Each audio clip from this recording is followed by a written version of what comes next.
Hundreds of thousands of Alcyon masters. Murim has been constantly harassed by only one warrior for more than 10 years in a row. He had to mercilessly kill each of them. The young man was very tired during all this time, cutting his enemies to pieces for several years. He did it in a way that no one could do before. However, the warrior did all this for a reason. These events did not bring him any pleasure at stake, so the warrior was forced to take extreme measures in order to preserve it and continue its existence. In the end, he managed to defeat almost all of his enemies. His bloody body barely moved on the battlefield, leaning on his sword. After all this, the young man became the enemy of all Murim, the most wanted thief among all.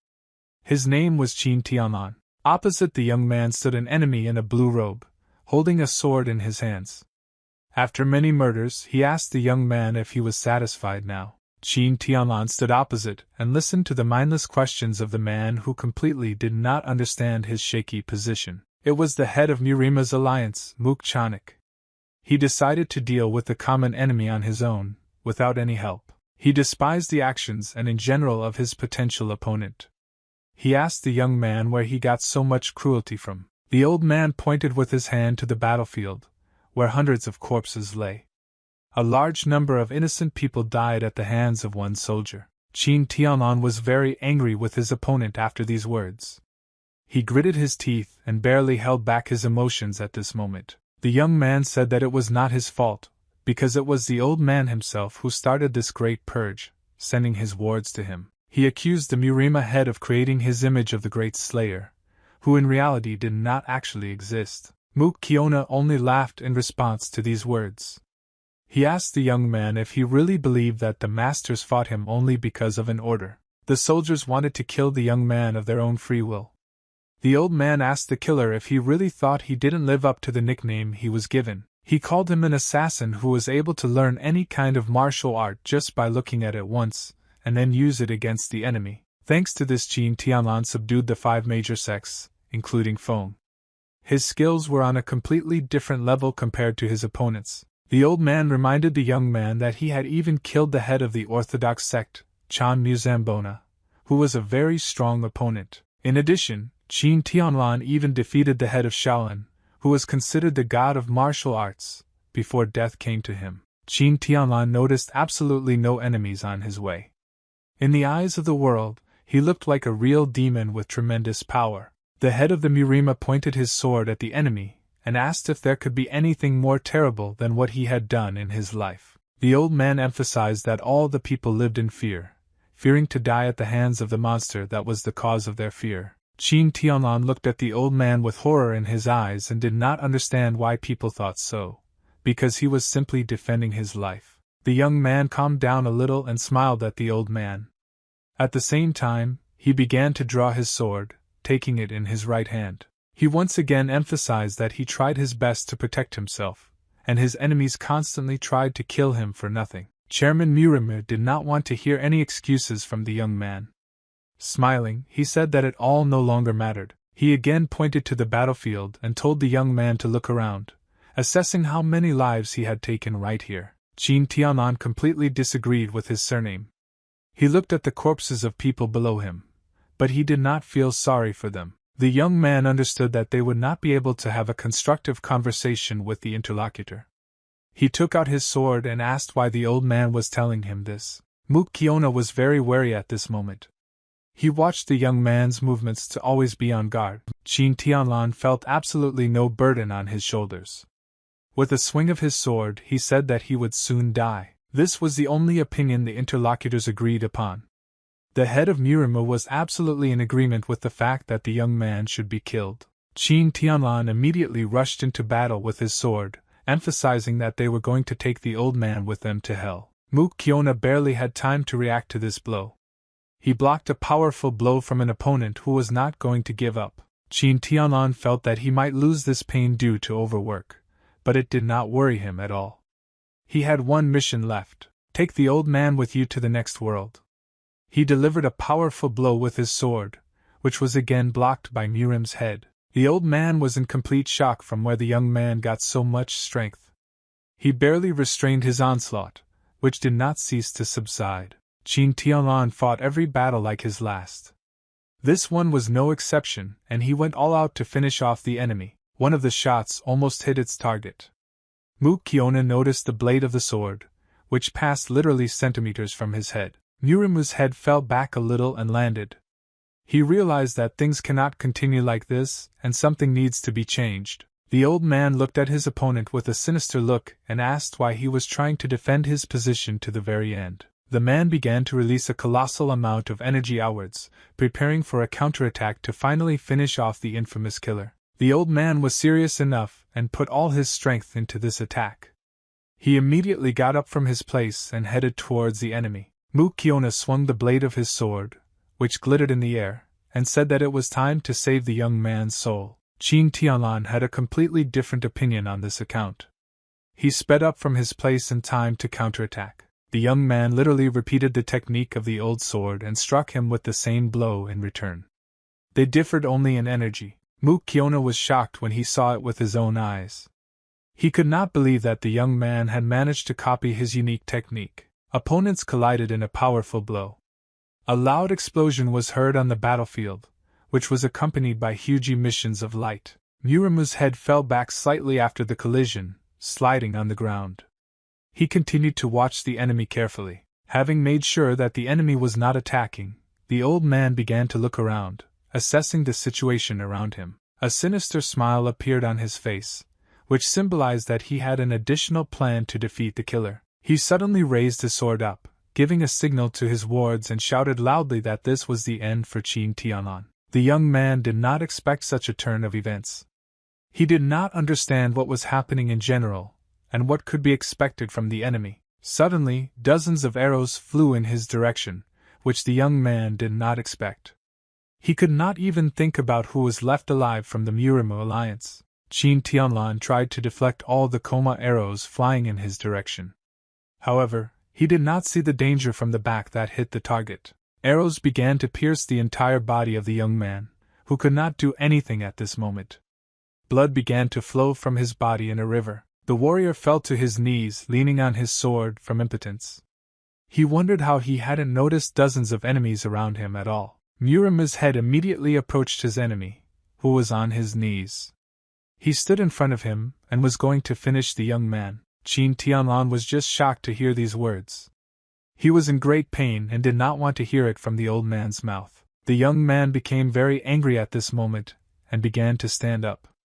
He asked the head of Murima how he dared to speak the name of his beloved. Qin Tianlan said that the girl was the only master he recognized.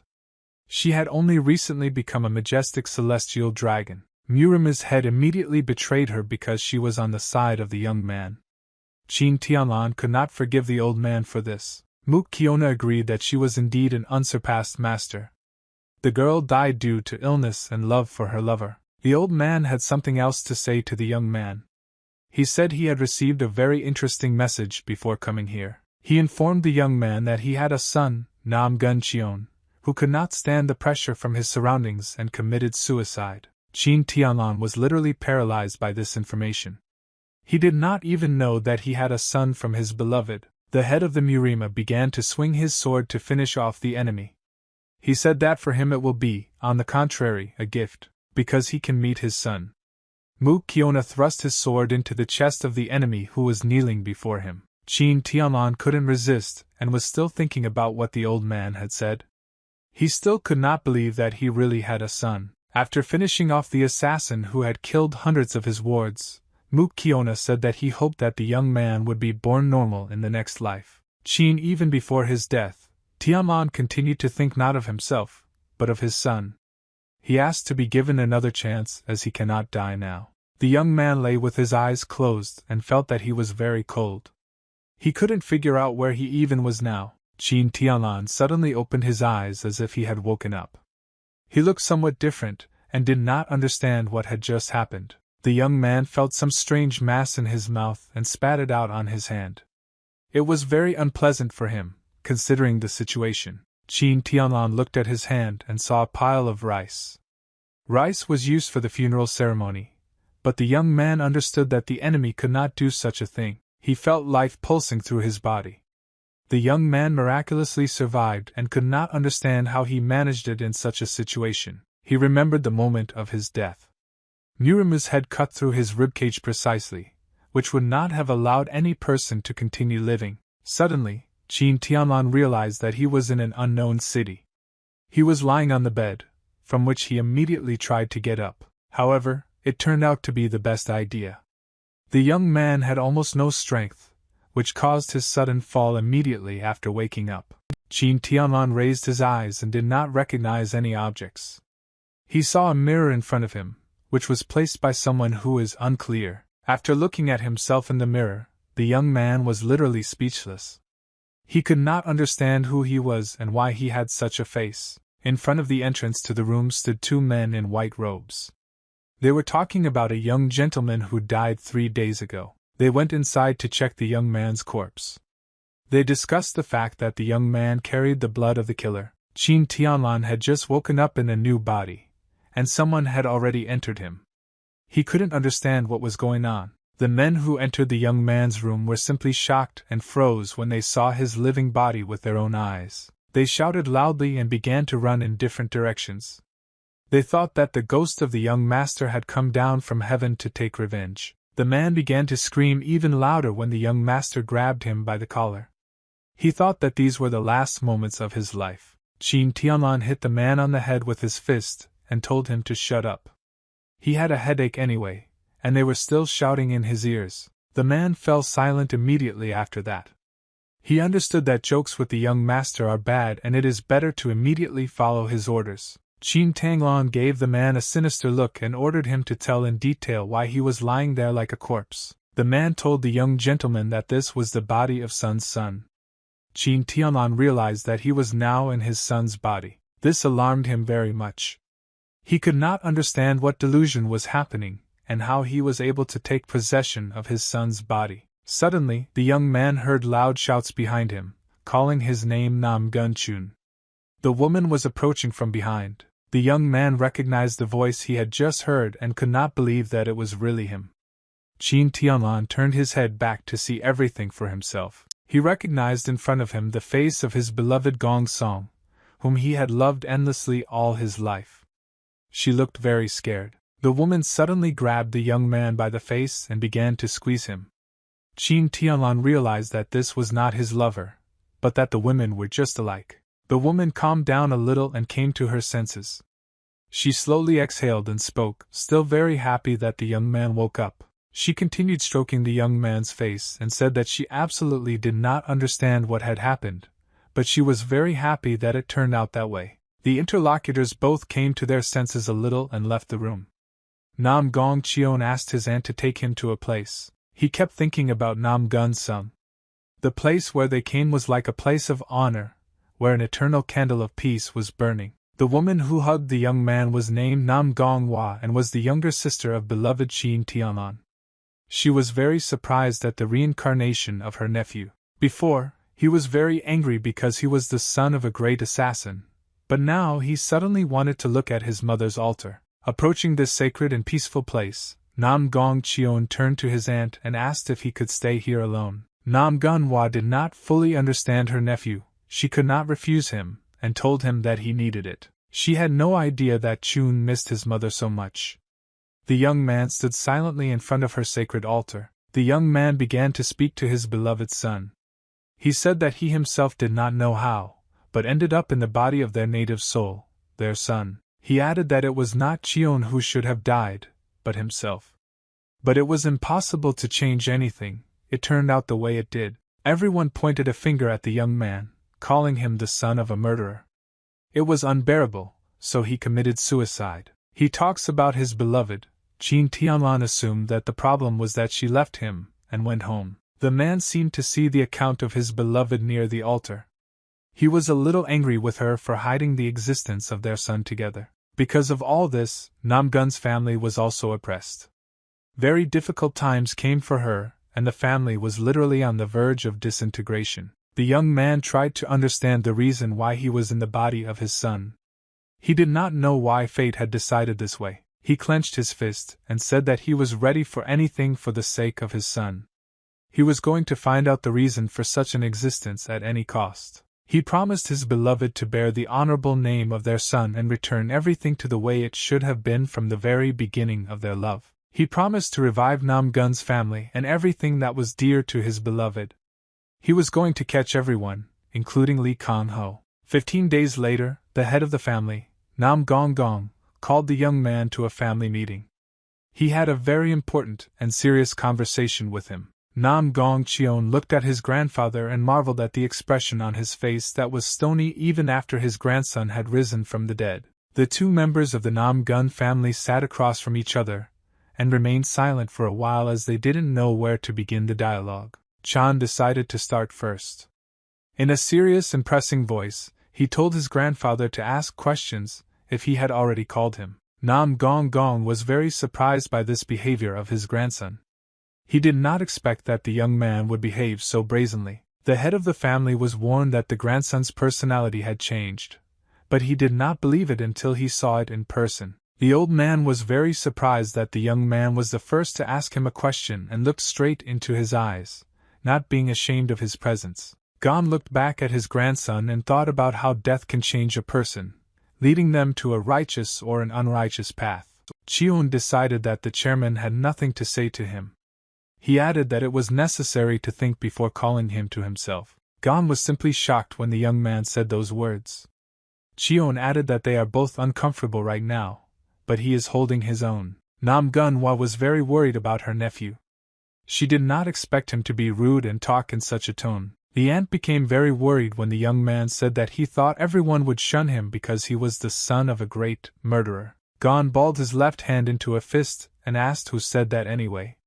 Cheon didn't immediately understand and asked what the old man meant. The head of the family looked at the grandson with a serious look and asked who told him that he would stay away from his own grandson. Cheon was somewhat confused in this situation and did not know what to answer.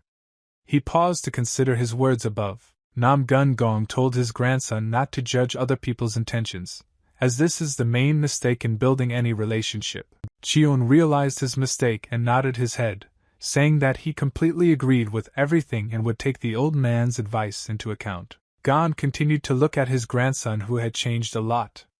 He didn't believe until the end that it was Cheon sitting in front of him. The old man said that he would not have given possession of the castle to his grandson if he had thought of him as the common son of a dangerous murderer. Cheon asked his grandfather why he avoided him then.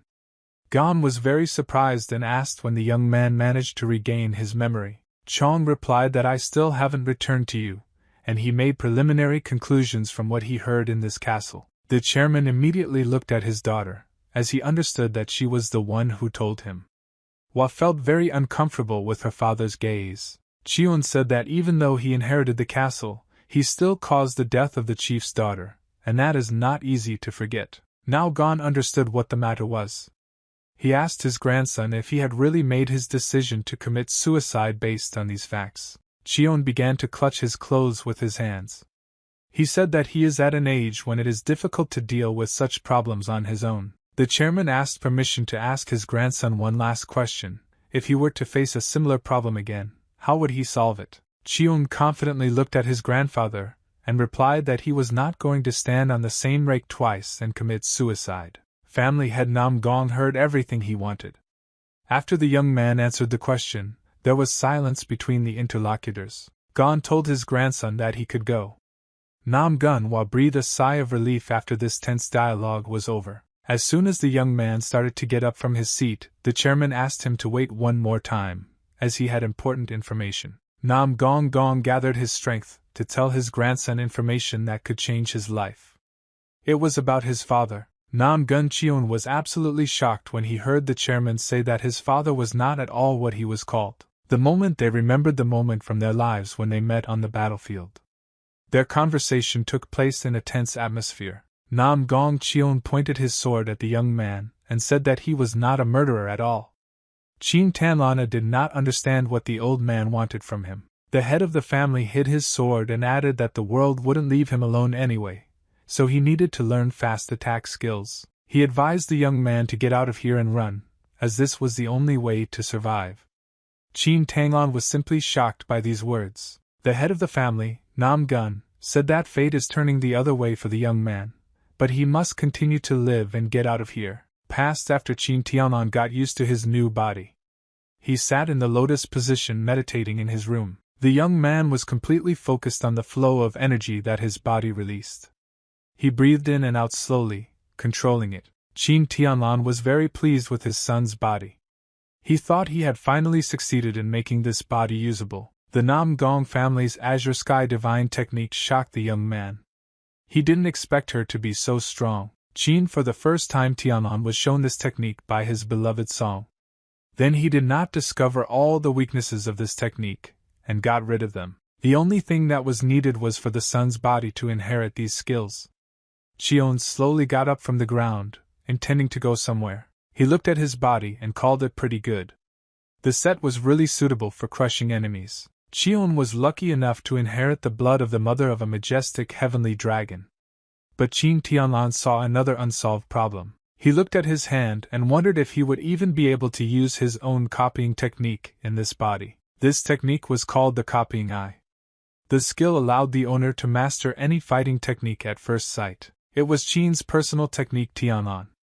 The first stage of the technique was the first look, which recognized the style of behavior, then followed the path of two roads. The second movement made it possible to feel the understanding of exactly what intentions the enemy has towards you. And the final stage of the technique was threefold a fusion that made the wielder of the technique one with the copied skill. It is for these Qin skills Tianling was the most dangerous thief. He was pursued by many enemies and did not hesitate to attack from behind if he felt defeated. But the young man promised himself that this time everything would be different. He chastised himself for doing absolutely nothing as a father, but he could not allow his son's body to be treated in the same way. He was going to change the lives of Qion and the Nam Gun family at any cost. Someone was heading towards the young master's room with great speed. A little fear could be seen in the movements of the legs. A man broke into the room without even asking for permission to enter. He introduced himself as Pak Song and brought urgent news. The man bowed low to the young master, and Qin Tianlan understood that it was Qion's servant. The young man asked what happened. Pak Song felt very insecure and was at a loss for words. He invited the young gentleman to take a walk with him, and by chance he would say the word of escape. Qion immediately thought that something was wrong here. He refused his servant's offer and told him to step aside. The young man stepped forward and said that he needed the head of the family to the pavilion, as he had a very important conversation with his grandfather. Pak Song dropped to his knees and grabbed the young master's leg. He didn't want to let Qion go, and said that it was cold outside and he couldn't go there. Qion asked his servant if he was just suggesting that he take a walk outside, and now he says that it is very cold out there. The young master also heard the word escape and asked the servant what he meant. Pak Sung was confused about his words and didn't know what to answer. Qion told his servant that he could continue to disrespect him by hiding everything from him. Pak Sung was very surprised. The servant immediately apologized to his master and said he would tell him everything as it is. Qion managed to get the man to clean water. Pak Sung didn't really want to say it, but he told someone that there were guests in the family pavilion. Qion asked what guests might be there. The servant was speechless for a while, but Qion forced him to speak. Pak Sung said that Huang Sangyun's family is now in the pavilion. Hearing the name of this family, the young man immediately thought. He had been gathering some information for the past 2 weeks and had learned something. From the very beginning, Huang Sangyun was lagging behind the Nam Gun family. However, when the latter lost their power, everything changed. The Huang Sangyun family's profits skyrocketed as their competitors fell. A chasm in development has literally formed between them. Qion said he wanted to meet the guests. Pak Song was on the point of letting him go, and stood in the way of the young master, closing the door with himself. Qion immediately began to demand that his servant explain his behavior. Pak Sung said that Huang Sang's family came here with their youngest son. He explained that he was referring to the younger son who was studying at Yangkun Academy, and had a not-so-good reputation. Nam Gun Qion asked if this was really the same young man they were in the same class with. Pak Sung replied that it was him. Qin Tianlan immediately thought that his son was forced to endure bullying at the academy due to his relationship with his father. He thought about the fact that in the present their guest was definitely one of the culprits of the fact that his son was forced to suffer. Cheon asked his servant to tell all the details of his training. He began by saying that the students had never considered Cheon human. They always challenged him to a sparring match, but instead it was just like one young man getting beaten up by a whole bunch of students. They even went so far as to use hot weapons lit on fire to leave burns on Cheon's body. Yoon Cheon-sung not only did not protect his countrymen from being beaten, he was one of the main ones in the movement behind the beating of Cheon. Chin Tianlan clenched his left fist tightly. He realized that because of these bastards, his son could end his life by suicide. The young man said he needed some fresh air. The servant supported such actions and gladly led the master, but he didn't expect Chong to decide to walk to the pavilion. The young man was going to talk to his countrymen about things that were bothering him. As soon as Chong was about to open the door with his hand, someone was already ahead of him. Someone's hand did it, opening the door on the other side. A young man burst into the room, who felt at home. Pak Sung was very frightened when he saw this person in front of him. It was Yoon Young Sung, Hwang Sang-yoon's younger son and Cheon's classmate. He came to see if Chong had really risen from the dead. Chong himself was not very happy to see his friend. Unbelievable anger enveloped him when he saw Yoon Young Sung in front of him. He was very much surprised by the behavior of the young man whom he raised from the dead. Before, Chong didn't even dare to look him in the eyes. Yoon Young Sung moved closer to Cheon and asked if it was true that he lost his memory, and seemed to lose his fear along with her. Cheon had such an expression on his face as if he was about to pounce on his interlocutor. This was exactly what Yoon Young Sung had expected, no matter how unhappy he was. The young man smiled sinisterly in response to the person he had just insulted. He wanted to enter the fray and restore Cheon's sense of fear. Suddenly, Yoon Young Sung suggested his old friend to join their favorite band. Cheon asked what it was. Yoon Young Sung smiled and replied that it was sparring. He added that they played this game every chance they got. Chin Tianlan remembered the words of the servant who spoke about beating Cheon. The young man immediately scratched his hands to show who was the boss here. Young Sung's offer. Pak Sung immediately stood in his way and said that there would definitely be no sparring today. He was shaking all over and explained his actions by the fact that the young man had not practiced for a long time, and was now not in optimal shape for sparring. Right after those words, Pak Sung received a powerful blow to his face.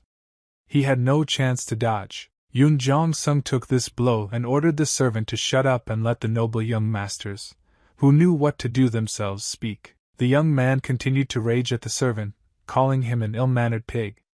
At this moment, someone's hand stopped him. It was Nam Gun Cheon who in a calm voice asked the young man to calm down and stop insulting his servant. Yoon Jong Sung was not going to stop and decided to teach Cheon a lesson. He struck him with a powerful blow, but the young man managed to dodge. Yoon Young Sung was just shocked that his shot missed. Never before had Cheon possessed the skills to dodge. Nam Gong Chong smirked at his would-be opponent, and advised him not to waste his energy before the match began. Yoon Young Sung decided that he was ready for sparring. He asked if he really wanted to fight now. Cheon smiled again and said that it was very difficult to say no to a friend he hadn't had fun with in a long time. Pak Sung was just shocked. Yoon Young Sung laughed at this moment, and apologized for his behavior. He predicted his victory in advance. Pak Sung tried to stop what was happening, but Chong ordered him to stop. He said that he would be able to deal with everything himself. Chin Tianlan got a very good opportunity to test his new body.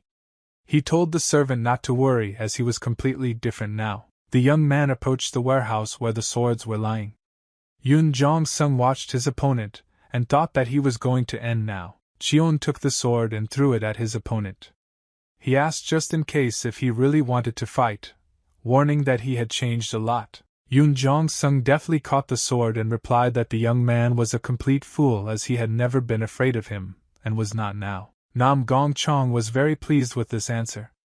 He mentally called the opponent a real idiot if he chose to fight him. The expression on the young man's face suddenly changed to an ominous one. Yoon Jong Sung literally signed his sentence by offering a match to the new Cheon. The young members of their family stepped out into the courtyard and faced each other, preparing to begin sparring immediately. Yoon Young Sung turned to his operative and emphasized that he chose wooden swords to fight, so he was afraid. Cheon just smiled back and thought that this was only done for the safety of the enemy, and not for himself. Yoon Young-sung could no longer just stand still and talk. He swung his sword and offered to start sparring now. Nam Gun-chong was fully prepared for this. He looked at his opponent coldly, and bid him begin. Pak Sung stood aside and trembled with fear. He was very worried about the young man who was in a dangerous situation. The man gathered his strength, and decided that something had to be done. He immediately ran to the pavilion to inform the head of the family about everything. Yoon Jong-sung started sparring between the two young gentlemen. He swung his sword, advising the enemy to surrender immediately, but Chong had absolutely no intention of doing that. His eyes suddenly changed color.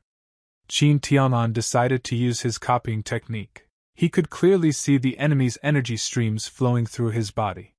He could see and predict his next moves. The young man was very pleased that the equipment was working. This greatly facilitated his existence in his son's body, increasing his strength. Yoon Young-sung expected absolutely nothing from his opponent.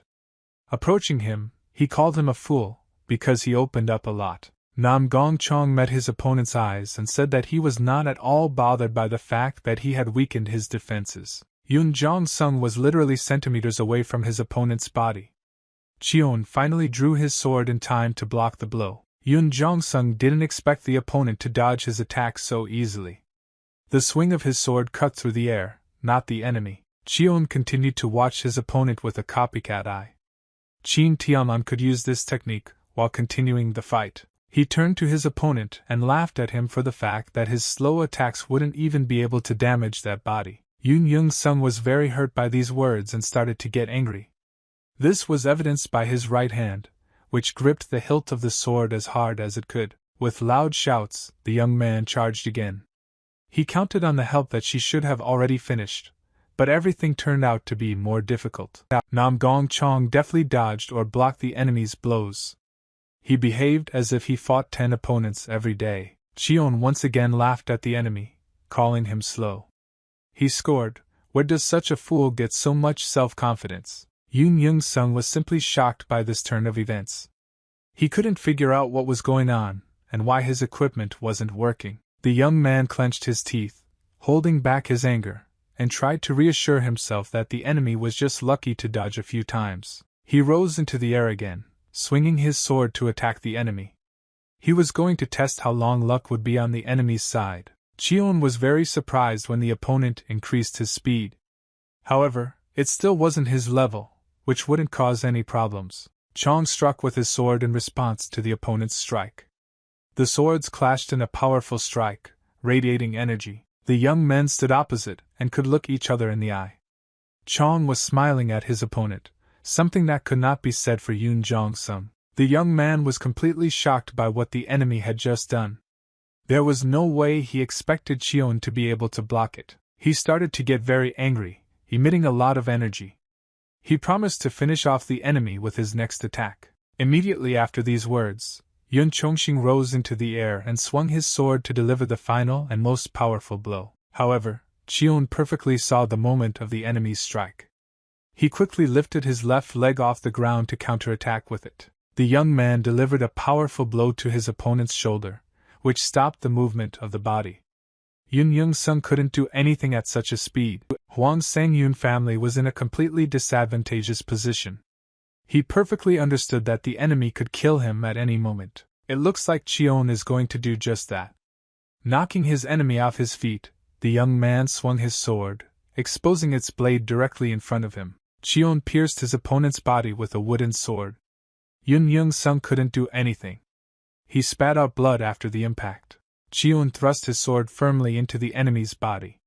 He could release his fingers from the hilt, and the blade was still on target. As the young man drained his weapon from his opponent's body, Yoon Young-sung immediately grabbed his throat to stop the bleeding and began to cough. Cheon wasn't going to stop there. He ordered his opponent to stop catching crows and to get up and continue the fight. The young man was absolutely confident in his abilities and mocked the enemy. He said that everything is just beginning. At this time, the Nam-gun family was receiving guests in the pavilion.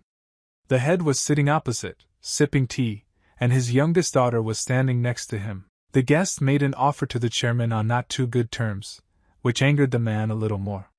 He knocked the cup loudly on the table. After that, Nam Gun Gong looked at his interlocutor with a displeased look, showing him his position on this matter. Across from him sat the head of the Huang Sangyun family, Yun Chong Sang, who insisted on his proposal, pushing the interlocutor into making a decision. Family head Nam Gun looked at the man with his cold gaze and said that they were not going to make concessions, and his answer remained the same. Yun Chong Sang felt goosebumps at the sight.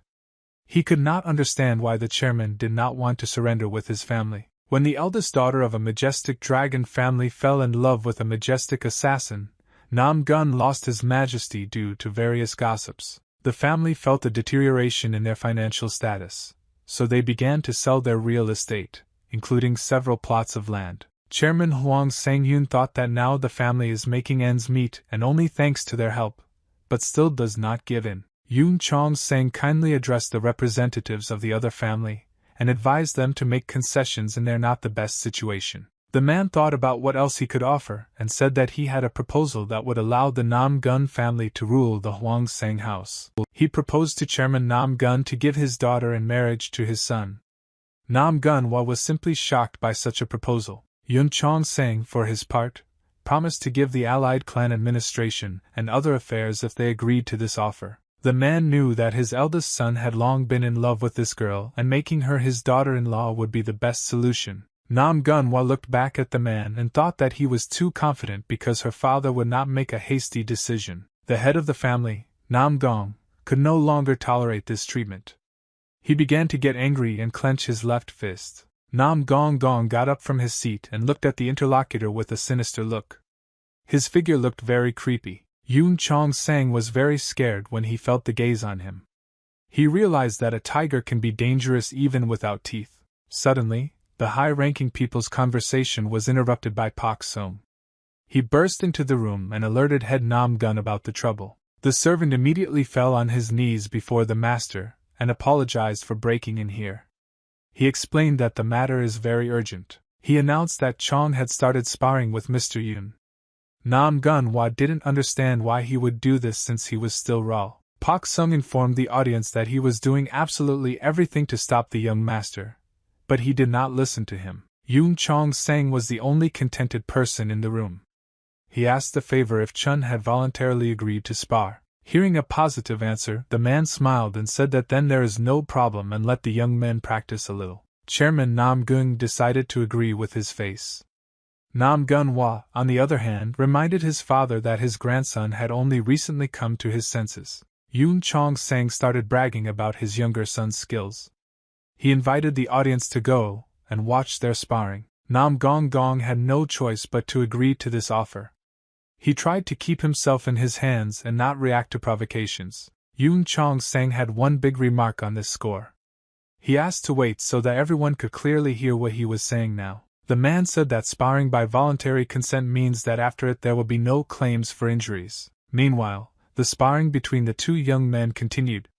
Yun Jong Sung could no longer continue and begged his opponent to stop beating him. He fully admitted his guilt and tried to somehow justify himself.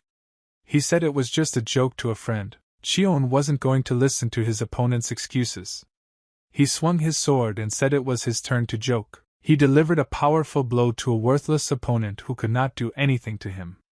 Young Sung could only scream loudly in pain. The young man landed very painfully on the stone floor, which made his situation even worse. He felt all of Cheon's anger on him. The youngest son of the Huang Sangyun family was trembling with fear and pain. He did not stop begging his opponent to stop beating him. Nam Gong Chong did not want to listen to these complaints. He leaned over his opponent and, looking into his eyes, ordered him to get up to continue sparring. The heads of their families went to watch the sparring. Yun Chong Sang said that his son has been restless since childhood and likes to beat up his friends. He added that adults should not interfere with children's games and interfere in their affairs, just as children should not interfere in theirs. Yun Chong San had a premonition that his son would defeat the enemy. He was sure that Nam Gun Cheon was already exhausted. However, everything turned out to be completely different from what the man had predicted. When he saw the picture in front of him, he was simply speechless. His youngest son was on the ground and begged his opponent for mercy. In addition, he was all beaten up. Cheon immediately turned his attention to the new figure. He understood that the guardian of the little boy had come and now something interesting would happen. Yoon Chong-san immediately charged at the young man for daring to beat his son half to death. Cheon behaved very discreetly and assessed the capabilities of the enemy. The Yoon family's skills were built on the basis of the great son's script. The young man deftly avoided the enemy's blow and realized that the father has much stronger skills and a more sophisticated fighting style than the son. However, it did not change the essence at all. Yoon Chong-sang was completely shocked when the young man dodged his attack by simply moving to the side. Meanwhile, Yoon Young-sung regained his composure and raised his head.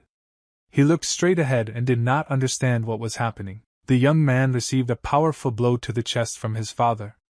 Nam Gong-chong skillfully used the advantage of the terrain in the battle. Yoon Chong-sang was just shocked when he realized that his punch had hit his son. He shouted loudly, apologizing to him. Chong Nam-gun just laughed at the situation. He said it was too much to beat his own son like that. Yoon Chong-sang became very angry after these words. He simply did not find a place for himself, and was ready to finish the young man on the spot. Chong Nam-gun noticed that the opponent was much more serious the second time around, emitting much more energy and speeding up their attacks. Qin Tianlan knew very well that it was dangerous to fight in this body, but there was nowhere to retreat, so he came up with a plan. He wanted to minimize the damage to his body as much as possible, but suddenly, their fight was interrupted by a powerful energy release. Cheon didn't understand what was going on, and covered his face with his hand to avoid further injuries on his body. Yoon Chong-sang also didn't understand what the matter was. He was just ready to finish off the enemy, but this flow of energy prevented him. This technique was used by the head of the family, Nam Gun Gong. He put his sword in front of him and ordered the parties to the conflict to stop immediately. When both fighters calmed down, the man finally lowered his sword. He asked his distinguished guest what he was up to here. Yoon Chong-sang was simply outraged that Chong Nam-gun had treated his son so cruelly, beating him to death. The head of the family, Nam Gong, looked at the man sideways and asked if he really wanted to shift all the responsibility to their side. Nam Gun-hwa intervened in the dialogue, reminding her husband of his words about voluntary sparring. Yoon Chong-sang was simply shocked. The girl added that the man himself said that the injuries received during friendly sparring cannot be contested by any of the parties. Yoon Chong-sang was very angry when he heard these words. He thought that it was not his son who would receive these injuries, but his opponent. The man barely restrained his anger, gritting his teeth. A little more and he would start fighting with the head of the family, defending his honor. Yoon Chong-sang started yelling at the head of Nam Gun's family, and said that he will mark this incident in his memory and never forget it. Nam Gong Gong was not going to tolerate such behavior on his part. He stomped his foot on the ground so loudly that the floor even began to crack. Nam Gong Gong said that the guest did not answer for his own words and dared to use brute force on the territory of his home. He told Yoon Chong-sang that politeness was enough for today and ordered him to go home. The man was very unhappy. He stood by the body of his defeated son and thought that everything should be different. He could not accept the fact that his family had lost. The head of the family, Nam Gun, had some grievances against his grandson. He asked him to follow him and spend literally a couple of minutes. Of course, the young man immediately agreed and went after the head. He said that he just wanted to talk about something important. Nam Gun's family went to the family meeting. They sat down at the same table so that everyone could see everyone and communicate. Cheon still couldn't get used to his grandfather's grumpiness. He looked at him and expected what he would say next. Nam Gong Gong didn't look too pleased, showing it with his facial expressions. Even though it was a sparring match, Cheon felt that he was going to be beaten. However, the head of the family started with a completely different issue. He asked the godfather's grandson how he managed to defeat Chong-san in the first place. The man answered his own question by saying that the energy flow could have been avoided by accident during the head attack. However, the fact that the young man defeated their youngest son remains unchanged. It was quite difficult with his previous skills. Chong replied that his opponent simply lost his guard and became arrogant, and arrogance can lead even the most experienced warrior to his grave. The young man asked his grandfather to forget about this incident. Nam Gong Gong was simply shocked that the young man was going to set his own rules here. He gained patience, and slowly let the steam out of his mouth. Cheon expected his grandfather to scold him now. How surprised he was when his grandfather agreed with him. The young man asked the leader if he was just going to scold him for this. Gon did not hear the young man's question and asked again. Cheon evaded the answer and said that he just went a little overboard with his sparring power. The chairman said that the grandson was not concerned about the situation, because he should not be responsible for it, even though he had hurt the opponent. Nam Gong Gong finished scolding the young man and decided to move on to his conversation. He asked what the young man wanted to talk to him about. Cheon was a little surprised at this suddenness. For a moment, he even forgot that he wanted to talk to the head about something important to him. He informed his older relatives that he wanted to return to the academy after the summer vacation. They were absolutely shocked by this decision. Nam Gun-hwa warned that with his current circumstances, it would be very dangerous for him to return to the academy. The young man said he was not afraid. The head of the family asked the grandson if he knew about his past.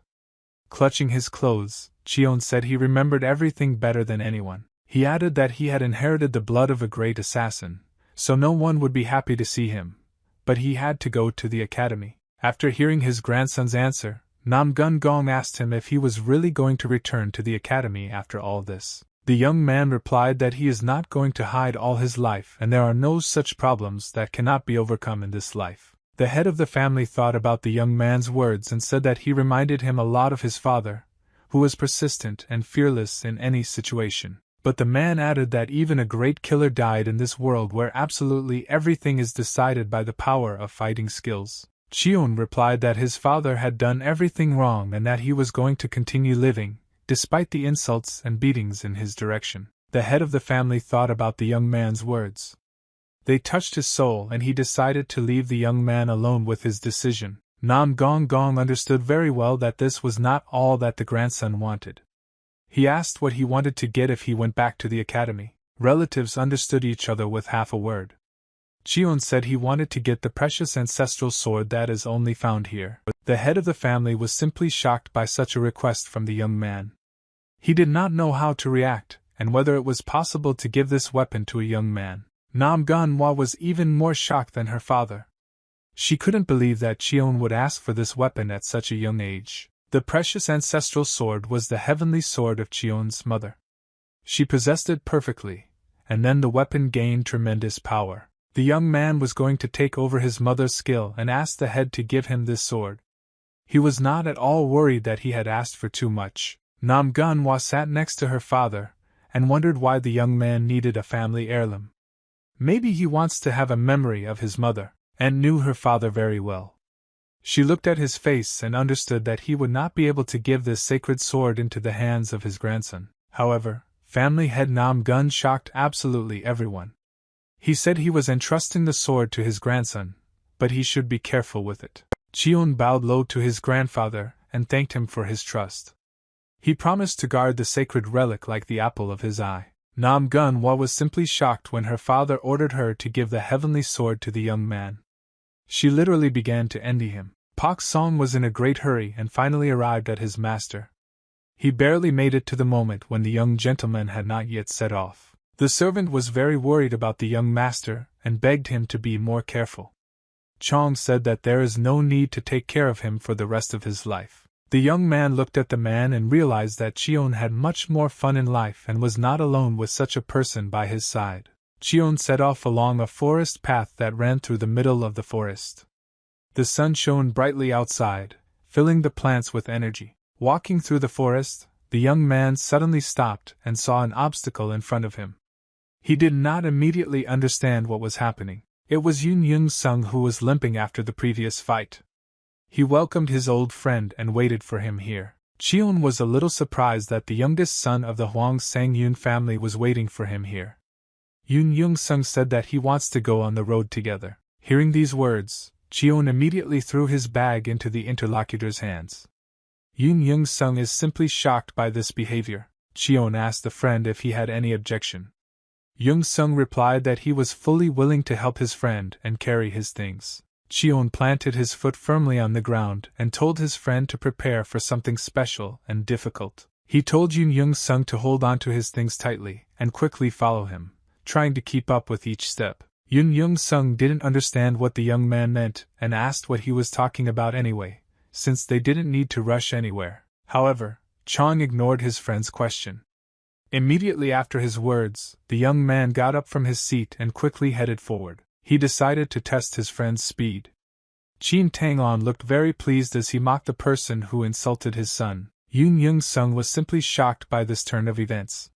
He shouted loudly, asking John to wait and calling him a freak. The young men arrived in the village.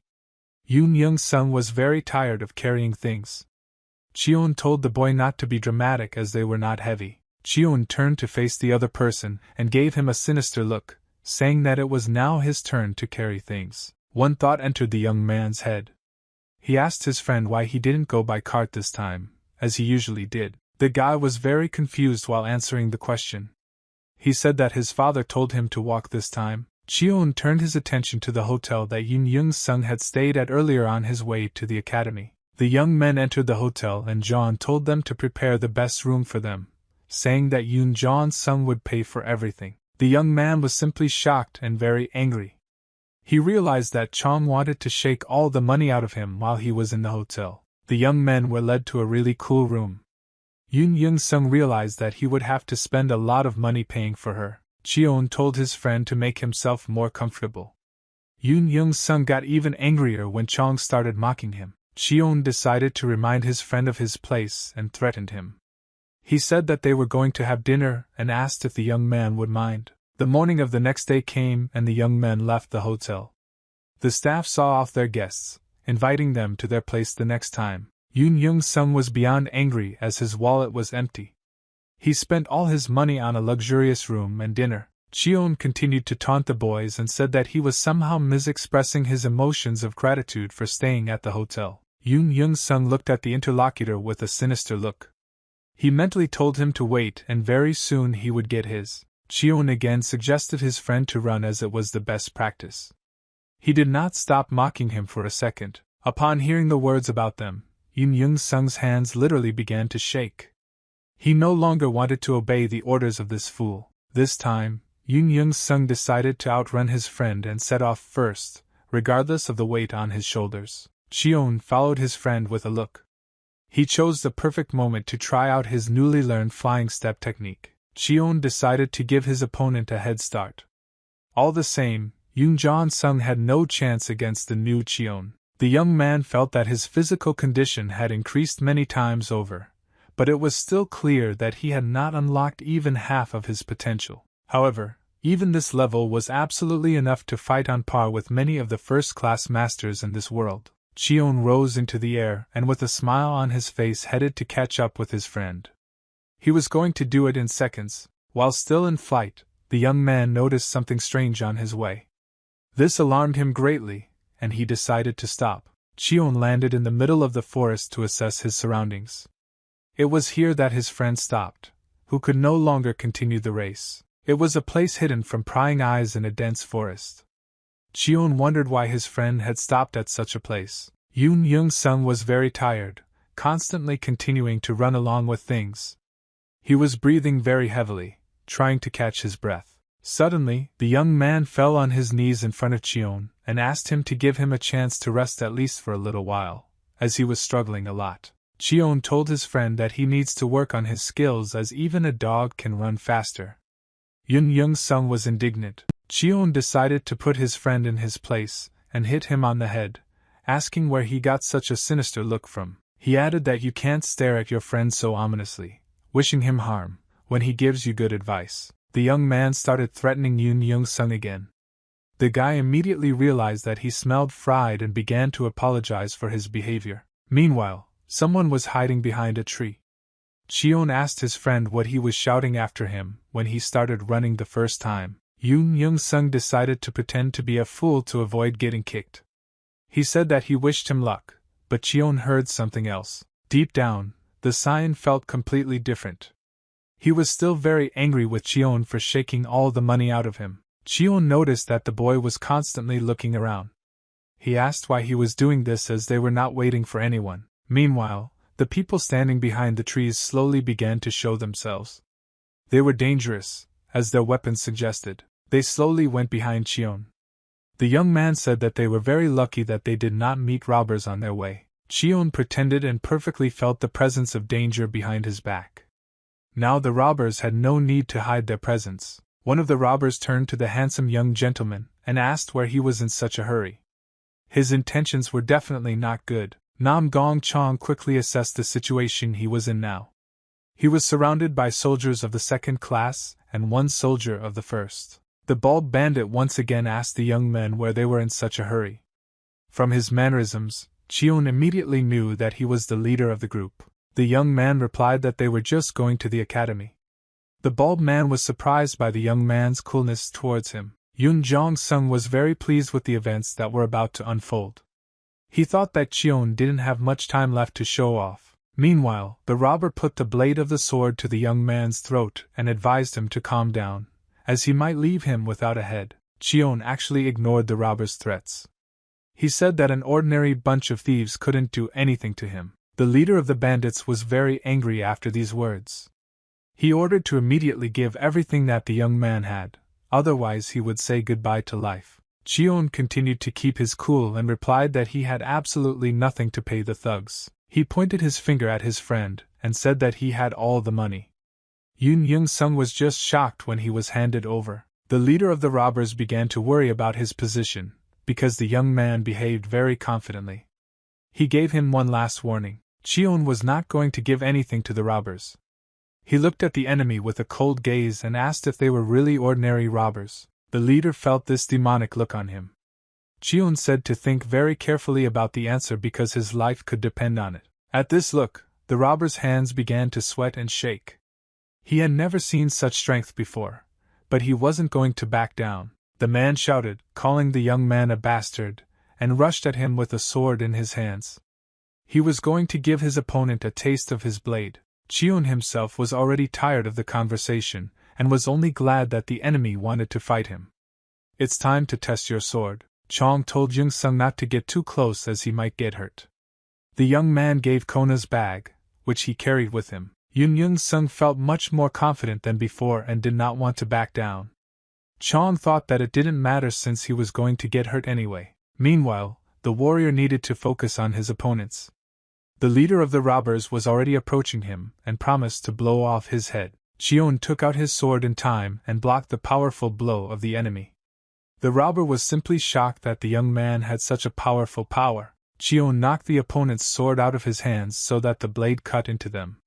The leader did not expect this at all and cried out in pain. Nam Gong Chong felt the full power of the family heirloom. He fought with his sword as if it were an extension of his right arm. The young man was very pleased with his new artifact and felt a fire inside him to finally hold the sword. Cheon delivers a powerful blow to the opponent's nose. The bald robber was simply shocked at such speed and could only watch the blade. He thought he would have time to block the blow, and quickly reached for his sword to take it out and place it under the blow. However, his speed was not enough to keep up with Cheon. The young man powerfully hit his enemy and pressed him to the ground. Yoon Young-sung was simply shocked by his friend's skills. He asked if he really killed him with his last attack. Cheon turned to face the young man and told him not to worry as it was not death but a normal knockout from him. The young man was not going to stop there. He decided to teach the robber a lesson and stepped on his head, hitting the ground. This beating continued for some time. The robber was forced to suffer kicks and constantly begged the young man to stop. The man could do nothing. He fell powerlessly to the ground after the young man's last blow, throwing his head back. Cheon stood over the body of the defeated enemy, and was surprised that the man began to beg for mercy after a few blows. The rest of the robbers were simply shocked by what was happening. They couldn't believe that an ordinary boy had killed their leader. Cheon wasn't going to stop at one opponent. He turned to the thugs, twisting his weapon in his hand. With the finger of his left hand, the young man called the enemies to him and offered to attack first. He behaved as impudently as possible. The robbers perfectly understood that he was provoking them, but they could not restrain themselves and rushed at the young man all at once. Chong deftly dodged several blows that the enemies threw at the same time. All the blades missed the target, and cut only the leaves in the air. The young man carefully watched his enemies using his eye. He assessed their capabilities and felt his supremacy. After avoiding all the attacks of his opponents, Cheon finally decided to counterattack. He delivered a powerful blow that hit 2 enemies at once. The outlaws weren't going to back down after that. 3 of them attacked the young man from behind, approaching him very quickly. The leader had already stood up and was watching this battle. He saw that the young man did not have time to dodge the attack and that his end would soon come. However, Chong had completely different plans. He turned towards the attack and deflected it with his stream of energy that covered his entire body. He looked into the eyes of his enemies and asked if they really wanted to continue fighting with an opponent as strong and impressive as him. The young man made his most powerful attack, hitting the enemies. A powerful explosion was heard on the battlefield, accompanied by huge emissions of light. All the birds decided to leave this area because they were very scared of the explosions. The shouts of the robbers, who were moaning in pain, could be heard all around. Young-sung was very scared when he saw the corpses in front of him.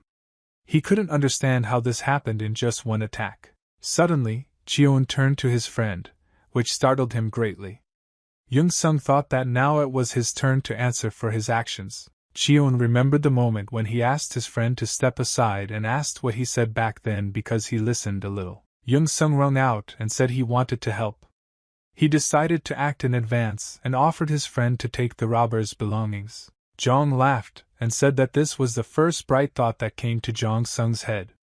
The young man also laughed, but he seemed suspicious. Young-sung found a heavy bag of money and showed it to his friend.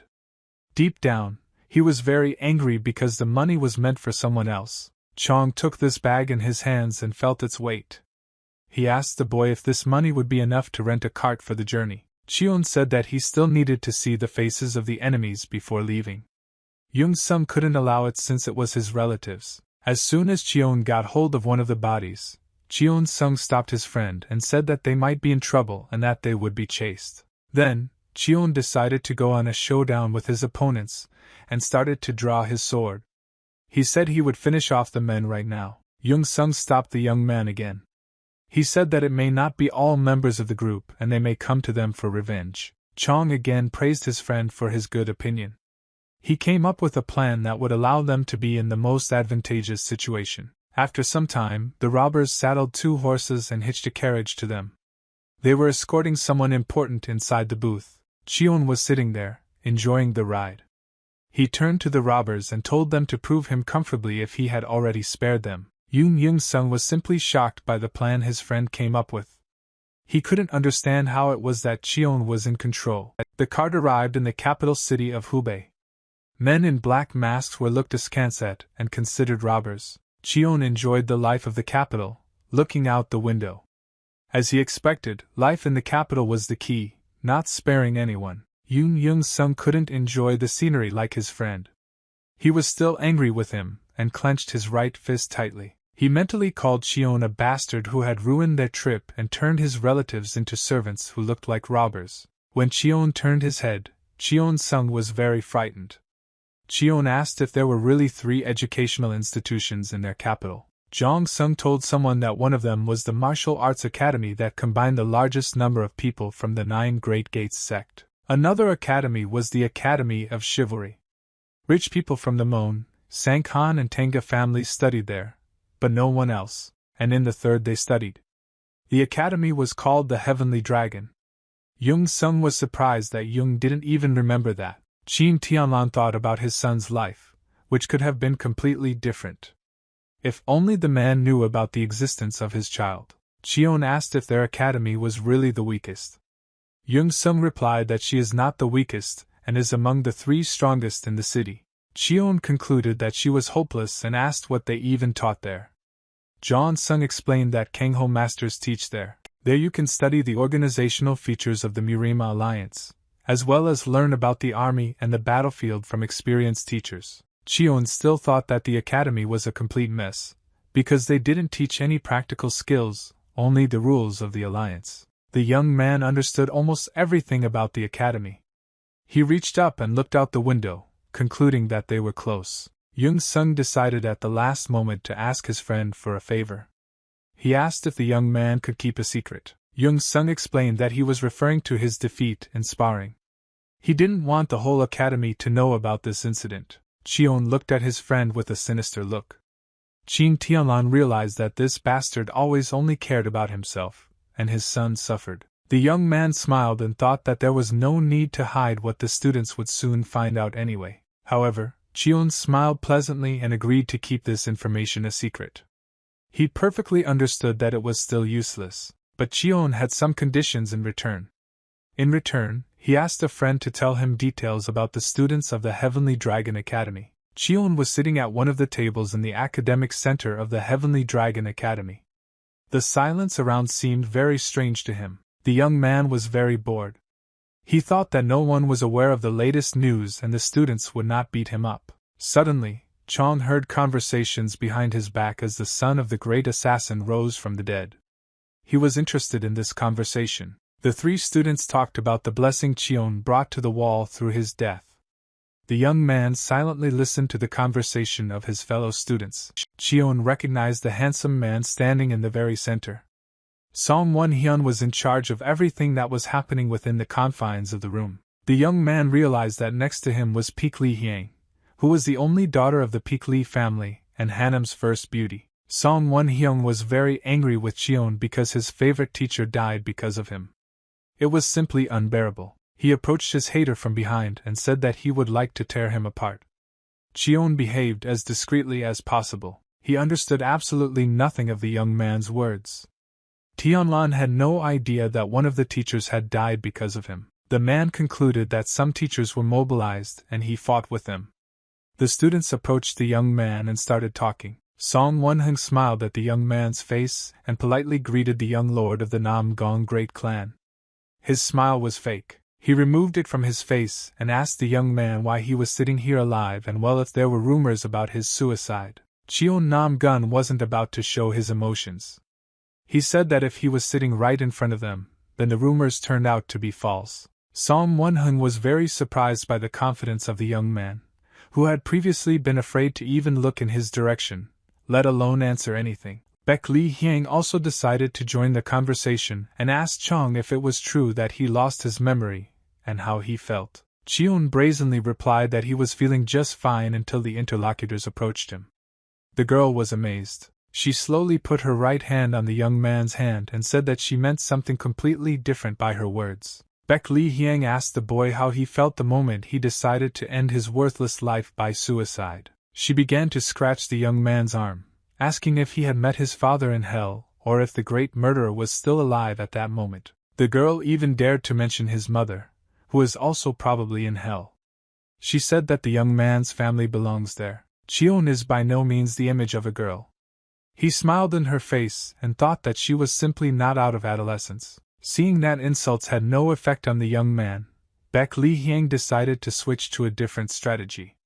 She clutched her face with her hands. The girl shouted to the whole hall that young Mr. Nam-gun had decided to pay for his father's death to the great assassin. Cheon was not happy with such a speech.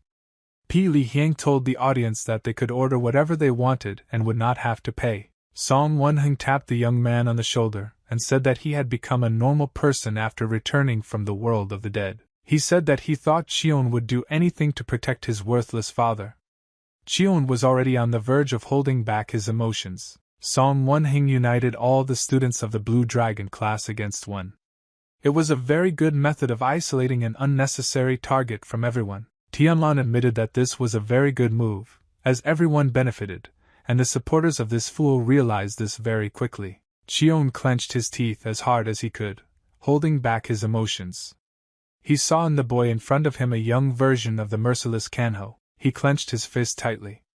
The young man perfectly understood that if he refused to treat, then everyone would accuse him of protecting a great murderer. Tianlan couldn't even imagine such a life. He felt very sorry for his son, who was subjected to such abuse every day. Nam Gong Chong had no say in the confines of this building. Everyone humiliated him and constantly forced him to say what was beneficial to others. The students were enjoying their meal in the Blue Dragon Academy dining hall. They asked to bring them more wine and more meat dishes. Chong calmly watched and listened to all this. He sipped tea, constantly looking in one direction, then in another, assessing the situation. Students were too picky and chose the tastiest dishes. They didn't pay for everything, so they didn't care. Yoon Young-sung was just shocked that Jong was acting so calm. He understood that the young man could make him pay. Song Won-hyung and Peek Lee-hyang also found the young man's behavior strange. They thought he was even enjoying himself now. The girl wondered what could have caused such changes. Song Won-hyung suggested that the reason was an encounter with death. Peek Lee-hyang smiled and said that the situation would not change even if the character of the ordinary dog had changed. Woo Song Won-hina had one idea. He decided to teach a lesson to the dog, which for some reason turns out to be a tiger after waking up. The girl laughed at the young man and called him a real jerk. It was very similar to Song Won's character Hina. The guy looked at the interlocutor and smiled back. He advised her to keep quiet as her character was no better than his. Most of all, the Nam Gun family was hated by the Baek Lee family because they opposed Baek Lee joining the 7 great families. But now their positions have changed. Dream of Won-hyung slammed his fist on the table and rose from his seat to lecture the young man. He was going to strengthen Baek Lee's position, and for this he needed to make a representative of the Nam Gun family a scapegoat. The young man got up from his seat and walked to the center of the room. He clapped his hands and asked for a little attention. He thanked his friend Cheon for the feast he had arranged. Cheon immediately sensed that Song Won-hyung is up to something again. Song Won-hyung wasn't too pleased when the whole hall started thanking Cheon. He asked them to wait and everything will fall into place. Laying a hand on the young man's shoulder, Song Won-hyun said that they treated Chong with pity because there was a reason for it. All of this was the reason why Chong has the blood of a great killer. He said that before that, Cheon treated him like a father. Tianlon thought about the boy's words. He could not even think that the son defended his father's position during his life. Song Won-hyun said that today everything will change, and they will raise a toast to the death of the killer.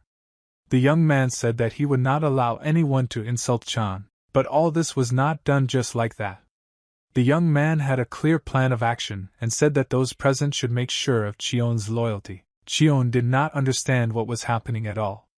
He looked at the boy and asked how he could prove his loyalty to the academy students. Song Won-hyung held out his hand and invited the young man to prove his intentions, and then they could all become friends. Some of the students present complained to the speaker and asked how Chong could demonstrate his intentions. Song Won-hyung had a prepared answer to that question. He held his finger up and said that Cheon should just verbally insult the great slayer. Cheon found this rather odd and smiled. But Chin Tiaman understood perfectly well why all this was necessary, because he had encountered such a person. Once upon a time, completely different turbulent times reigned on Earth. The demonic sect flourished, and did not give life to other sects. The way Psalm 1 suggested Hen was used to detect demons who pretended to be Murima masters. All suspects were immediately arrested and sent for examination.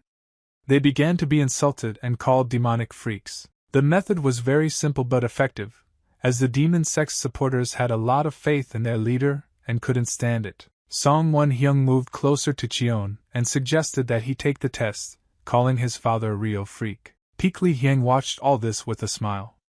Those present shouted to the entire dining room, forcing the young man to say these words. Song Won-hyung decided to take a little pity on the young man and said that since he was his father, he could say the phrase without using his name. Now Chin Tiaman understood everything perfectly. Song Won-hyung thought that Cheon had too small a gut to say that. Nam Gun Cheon started to get up from his seat and asked the interlocutor if this would be enough. He received a positive response. Cheon got up from his seat and looked into the eyes of the interlocutor. He told him to listen carefully and began insulting the great slayer. Those present were completely shocked that this was actually possible. Chong began by realizing that his father was a complete idiot. Cheon insulted his father as an unworldly bastard and an earthworm, which he received on merit. Peek Lee-hyang was simply shocked. The young man put his left hand on the table and said that these words made him want to tear someone apart out of anger, but he would be patient. Chong Nam Gun looked right into Song Won's eyes and concluded that it was long past time for the great killer to go to the other world. After that, the young man calmed down and asked if this would be enough. It was the inner voice of a father who hated himself for not knowing about his son's existence. The students could not regain consciousness and sat motionless in their seats. They were completely shocked by what they heard. Song Won-hyung heard what he wanted, but he felt quite strange afterwards. He could not understand what his feelings could be related to. Suddenly, one of the audience objected to this whole performance. He said he was sick of this food and was going to get out of here. After that, the big man came up to Cheon and grabbed him by the collar. He asked the young man what he meant by his speech. It was Ping Se-hek from the Hebei family. He said that the young man would not be able to change his origin and would forever remain the son of the great slayer. After that, the big man let Cheon go and added that he would never believe his words in his life and would hate him to the end. As the big boy started to walk away from Cheon, he suddenly realized that it was really Ping Se-hek from the Hebei family. The point is that Qin Tianlan dealt with the head of this clan, Ping Yang-mun. He came for the killer's soul, but lost. Yoon Young-sung grabbed Song-won's hand Hyung and suggested to stop, since Cheon's memory has not yet fully recovered. Peek Lee-hyang was sitting at the table opposite and was indignant at these words. She stood up from her seat, showing her displeasure. She called two young men and asked them to turn to face her. It is not clear to them why this is necessary at all. The girl delivered a powerful blow directly to Yoon Young-sung's face. She decided to teach the young man for his previous words. She called him an unworldly fool who doesn't understand what he's talking about. Inside, the girl spoke her hidden resentment. Peek Lee-hyang talked to the young man and understood what was the matter. Yoon Young-sung paid for this entire banquet by himself. The young man wanted to make an excuse and say that his behavior was not related to this at all. But he could not say that Cheon had shaken all the money out of him. The boy had Cheon's face in front of him, which he could not forget.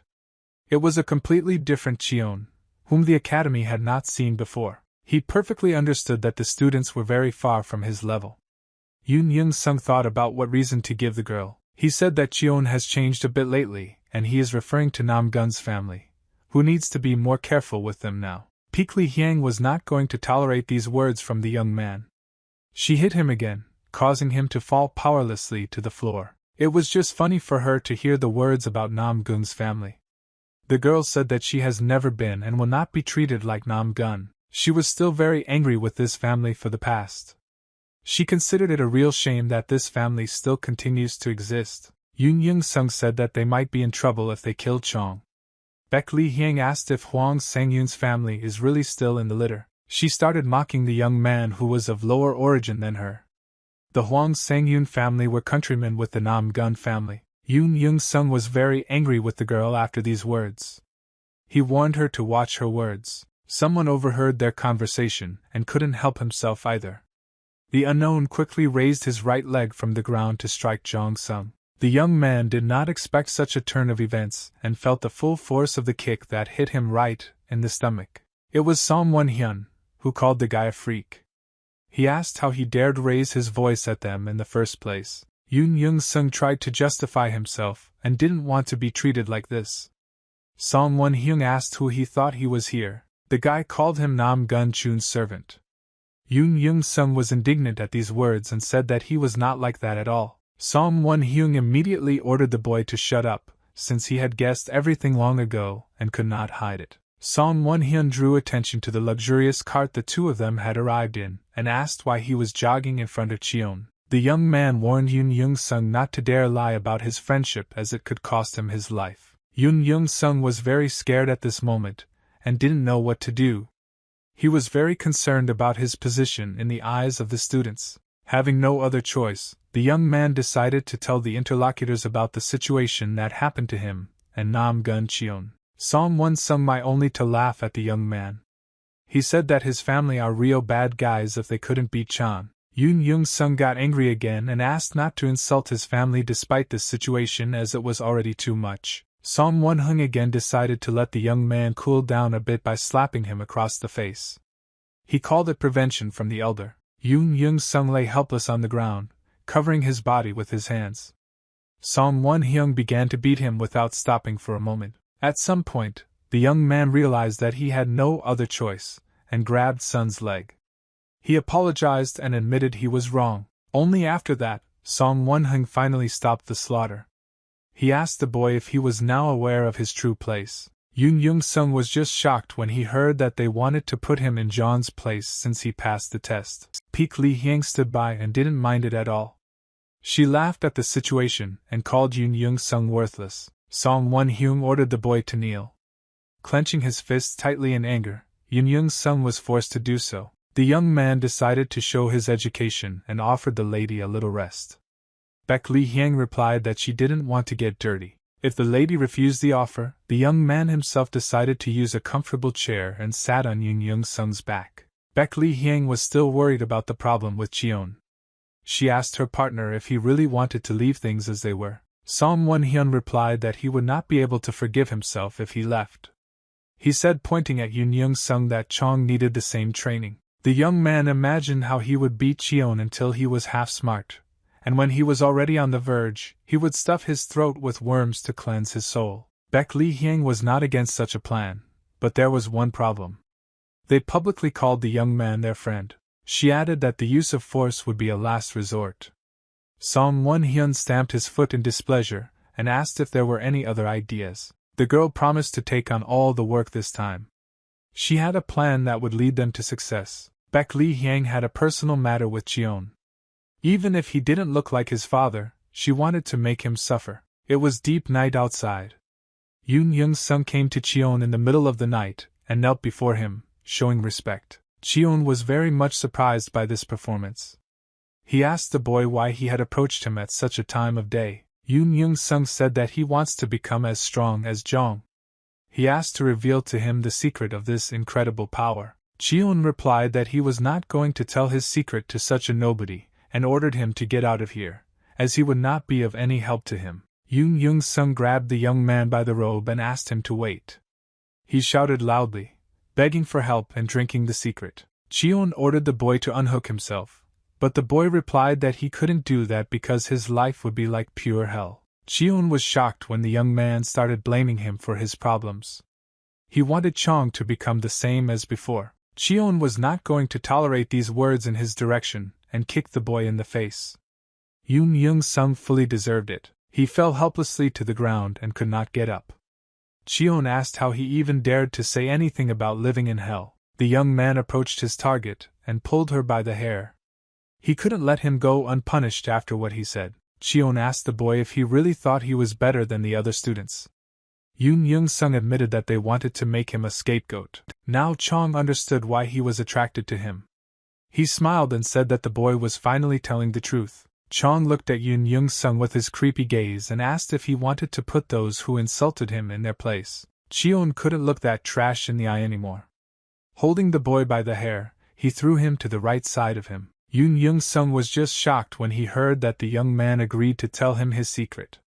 He listened very carefully. Nam Gun Chong crouched down in front of the boy and said that a bastard like him would also have to live in hell to become stronger. The morning of the next day came and the students had to go to class at their beloved Blue Dragon Academy. Nam Gun Cheon entered the classroom where the class was about to take place and was very surprised. All the students welcomed him and accepted him as a family member. The young man could not understand what caused their behavior, and could something incredible happen in their heads overnight. Sitting at one of the tables was Yoon Young-sung, who smelled like a cesspool. Everyone present felt this horrible smell. The young man could not do anything about it, except to be patient. Now he understood very well that a bad attitude takes root very quickly. Chong looked at Yoon Jong-sung and thought of the followers of orthodox sects who always behaved badly towards others. He was suddenly met by Song Won-hyun, who gave him his hand and invited him to go on. Cheon was very surprised by such a gesture. Song asked Chong what was happening to his friend, why he smelled so bad, and offered the young man to help him wash himself. Cheon did not really like such a proposal and replied that it seems that it is only on their lands that countrymen help each other wash their clothes. Song Won-hyun felt extremely uncomfortable and got angry with the interlocutor. He warned him to be more careful with his words. Hyang decided to intervene in the conversation. She moved closer to Cheon and thanked him for last night's dinner. It was a difficult gesture on the part of the girl. She wanted to know about the power that suddenly filled the young man, and asked him for the secret. The girl said that Nam Gung's family could hardly afford the magic elixir, so it must be something only Cheon knew. Nam Gong Cheon didn't see any sense in this question. Folding his hands, the young man replied that he was strong all the time before that. Peak Li Hyang only laughed at the young man's answer. She called him a joker and asked why he was hiding his power then. Cheon confidently replied that Murim remains Murim, a world where it is better to hide one's skills and have a trump card up one's sleeve. The girl asked why he showed like now. The young man replied that death helped him understand that sometimes the trump card must be revealed. Peak Li Hyang still couldn't believe the young man's strength. She saw that he had changed, but she did not stop thinking of him as a jerk. Suddenly, the girl suggested to Cheon to train together tonight. Cheon asked why she chose him. P. Li Hyang replied that it was not because of sympathy, but she just wanted to know the secret.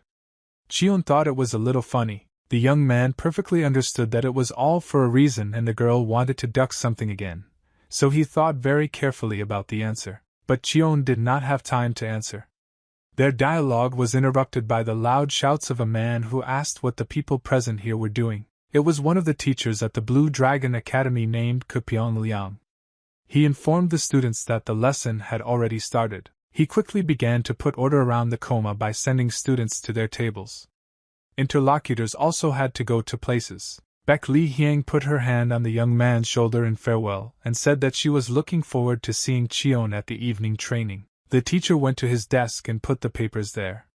He asked the students what was the noise from early in the morning and also the unpleasant smell. He will compare this smell to a person who just crawled out of a washed-out hole. Yoon Sung felt extremely uncomfortable. Cheon watched the teacher and couldn't believe that they behaved like this in the academy. He thought it too arrogant. Kupyeong Liang ordered the student to wash himself and be more careful in the future. Chong thought that this man was also in cahoots with the cool ones. The young man understood very well that the atmosphere in the academy was chaotic now, so he should not act too lightly, but consider every step. The teacher glanced at one of the students and said that the great killer was finally dead, but several teachers had died because of him. Cheon could clearly feel the gaze on him. He didn't understand why he was looking at him like he was personally killing the teachers. Suddenly, to Chin it dawned on Tiaman that he was really the one killing them. The teacher began his lecture on the structure of the Murima Alliance parties. The classes were over for today, and Yoon Sung never came back to them. Besides, he still walked around as dirty as a pig. Nam Gun Young left the room and closed the door behind him. He immediately saw an old acquaintance in front of him and was very surprised. Yoon Sung turned to the young man and asked if he was really going to meet Baek Li Hyang, because it could be a trap. Cheon replied that he was not going to go there at all, but the boy reminded him of the meeting, so now in principle it is possible to go. Yoon Sung clenched his fist tightly and said that it is better not to go to this meeting, no matter what your skills are. Baek Li Hyang is too strong. Cheon was very surprised that his friend decided to take care of him. He asked if he really had a conscience somewhere in him at last. However, he did not care for advice. He said that he knows perfectly well what he is doing and went on an adventure meeting with the girl. Yoon Sung said that he really wanted to give his friend some good advice as he remembered the time when they were best friends. It was all a long time ago. The students were still very young guys who lived in the neighborhood and got along very well with each other. Nam Gong Cheon nevertheless went to the place where the girl called him. The place of their meeting was the backyard of the academy. Peak Li Hyang immediately noticed the young man on her horizon and was surprised that he had actually come here at her request. The girl felt as uncomfortable as possible, showing kindness. She thanked the young man for giving her some time. Cheon immediately got down to business and asked what was required of him. Baek Li Hyang said that she is still interested in the secret of his strength. Cheon was pretty smart, so he knew right away that she was talking about sparring. The girl folded her hands and confirmed the young man's guesses. Nam Gong Chong was absolutely not against such a warm-up. He got into a fighting stance and agreed to sparring, offering the girl to attack first. Peak Li Hyang was not against such a proposal at all. She agreed to it and immediately started from her seat. The girl moved very quickly towards the young man, leaving behind a stream of energy. Cheon could see this stream again, thanks to his eyes. Peak Li Hyang delivered a powerful blow with her right fist, which the young man managed to dodge by taking one step back. Another blow followed, which Cheon already had to block. He understood that the girl was very serious. The young man liked it very much. He observed the movements of his opponent, and assessed them to the level of a first-class Murima fighter. Peak Li Hyang settled on her opponent more and more as he dodged all of his attacks. She kept trying to get him. She couldn't believe that none of her shots had hit the target. Only one person from their class could defeat her. The girl looked at the young man coldly, and immediately reassured herself that her goal today was not to win. She began to concentrate her energy in her right hand, deftly controlling it. She was going to use the technique on the enemy. Cheon recognized the technique of the girl's clan and did not expect that she could use it. He needed to block the shot immediately. Suddenly, Baek Li Hyang decided to change her plan and hit the young man on the supporting leg, trying to knock him to the ground. She couldn't do it with her legs alone, so she decided to use her hands and pulled the opponent to the ground. Cheon didn't understand why. The young man firmly rested his hands on the ground, lingering in the air. He did it on the level of reflexes so as not to hurt himself. Cheon's body ended up on top of Peak Li Hyang's body. The young man was completely shocked and did not understand what the girl had just done. Peak Li Hyang, holding the young man by the collar, reported that he had grossly violated the rules by going out at night, not to mention sparring. Cheon did not understand what was happening at all. He looked at the girl below him and thought that she had simply lost her mind. Peak Li Hyang suddenly let go of one of her hands and decided to attack the opponent with it, gathering energy at her fingertips. Chong literally had no time to react to this attack. Just by looking at her, he realized that the girl was aiming at acupuncture points. The girl achieved her goal by hitting the young man in the body. She thought that even though he had become stronger, his abilities were still ridiculous. Cheon looked straight into the face of his interlocutor and tried to read her intentions. She just wanted to make a fool of him. Cheon understood very well that the girl wanted to leave him motionless so that he would be found in this place at night and then punished. The young man even realized that the girl had already prepared everything for this.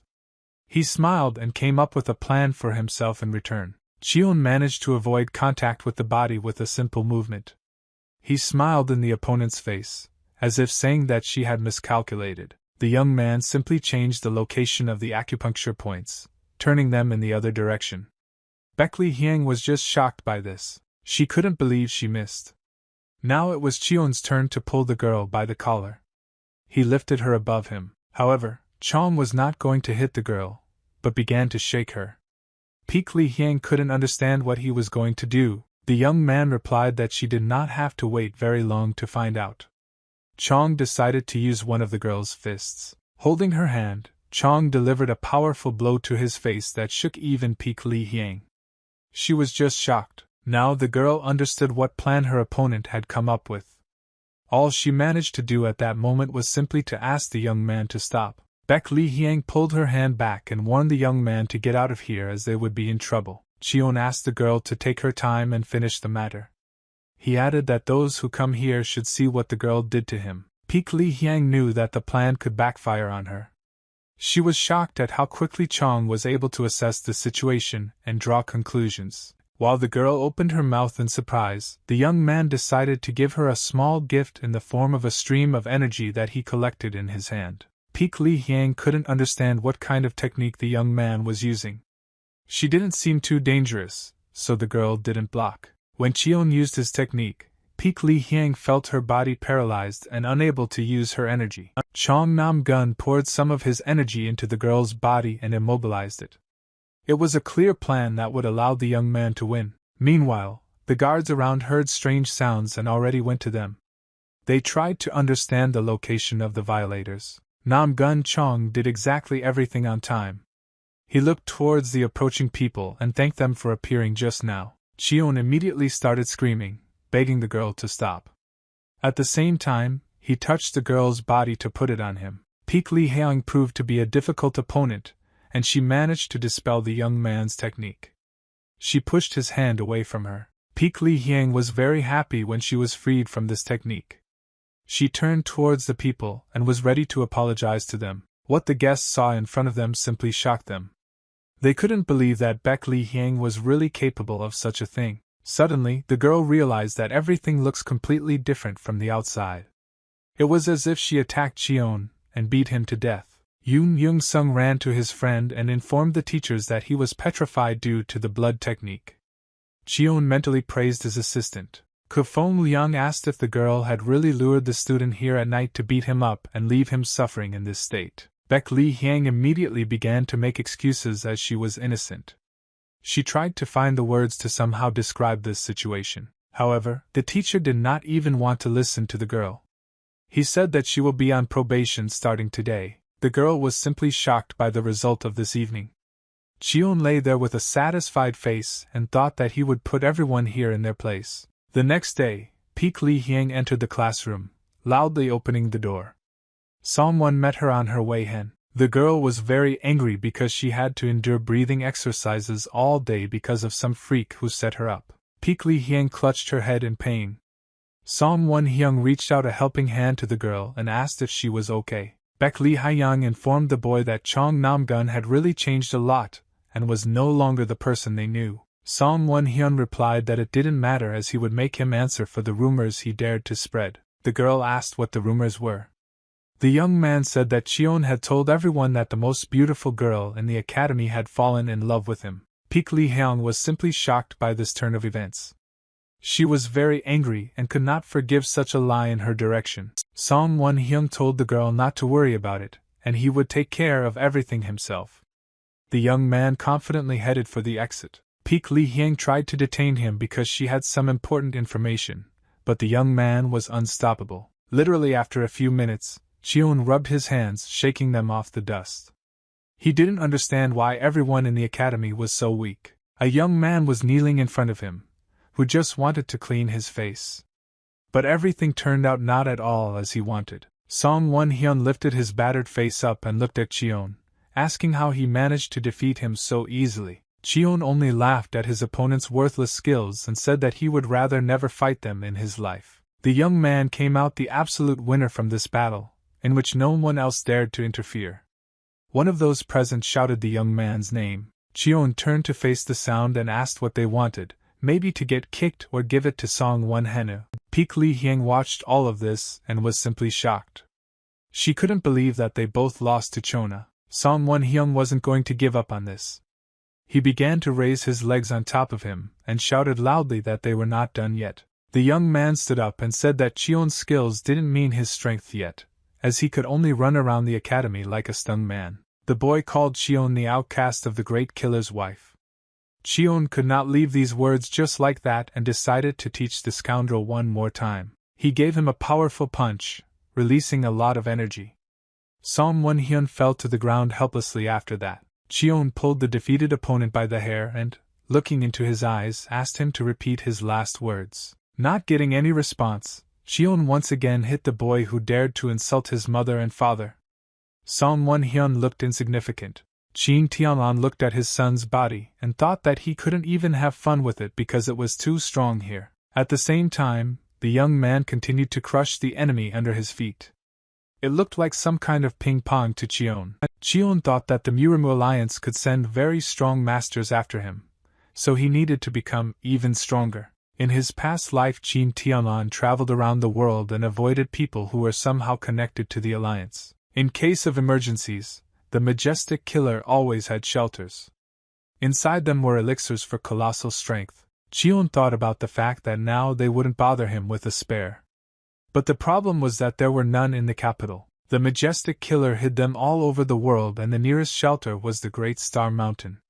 Cheon had to get there somehow. Meanwhile, Song Won-hing continued to suffer that day. Chong had already dealt with him, so he was getting kicked by someone else. The young man did not like this day very much, and especially his face. He said something, after which he was immediately given a powerful blow. It was Cho Ka-min, the successor of the Nak Yangcho clan. He informed the young man that he had made 2 mistakes today. Cho Ka-min named Song Won as the first of them who dared to be jealous of Peak Li and hoped that he would not find out. And secondly, the young man came to complain to Cho Ka-min about the weakest brat in the academy who beat Song Won Hina. Cho Ka-min looked at the boy with a sinister look and called it a complete disgrace not only to Hanum, but also to the entire academy. Song Won Hyung realized that it would be better if he didn't say anything. Cho Ka-min told the little one to rest, and he would take care of everything himself. Song Won-heng advised his friend to be vigilant. Cho Ka-min said that only dogs like him can lose their vigilance. Song Won-hyung wanted to make up for his guilt in some way, so he offered her a good idea that would help deal with Cheon. He said that soon the students will go on an expedition to conquer the Great Star Mountain and death in that place will seem as natural as possible. Cho Ka-min praised his ward for at least something. It was indeed a good idea, but it was dangerous to go to the mountains. Ku Fong Liang told his students about the expedition to the Great Star Mountain. He warned them that they might return as corpses. The students were a little shocked to hear this information.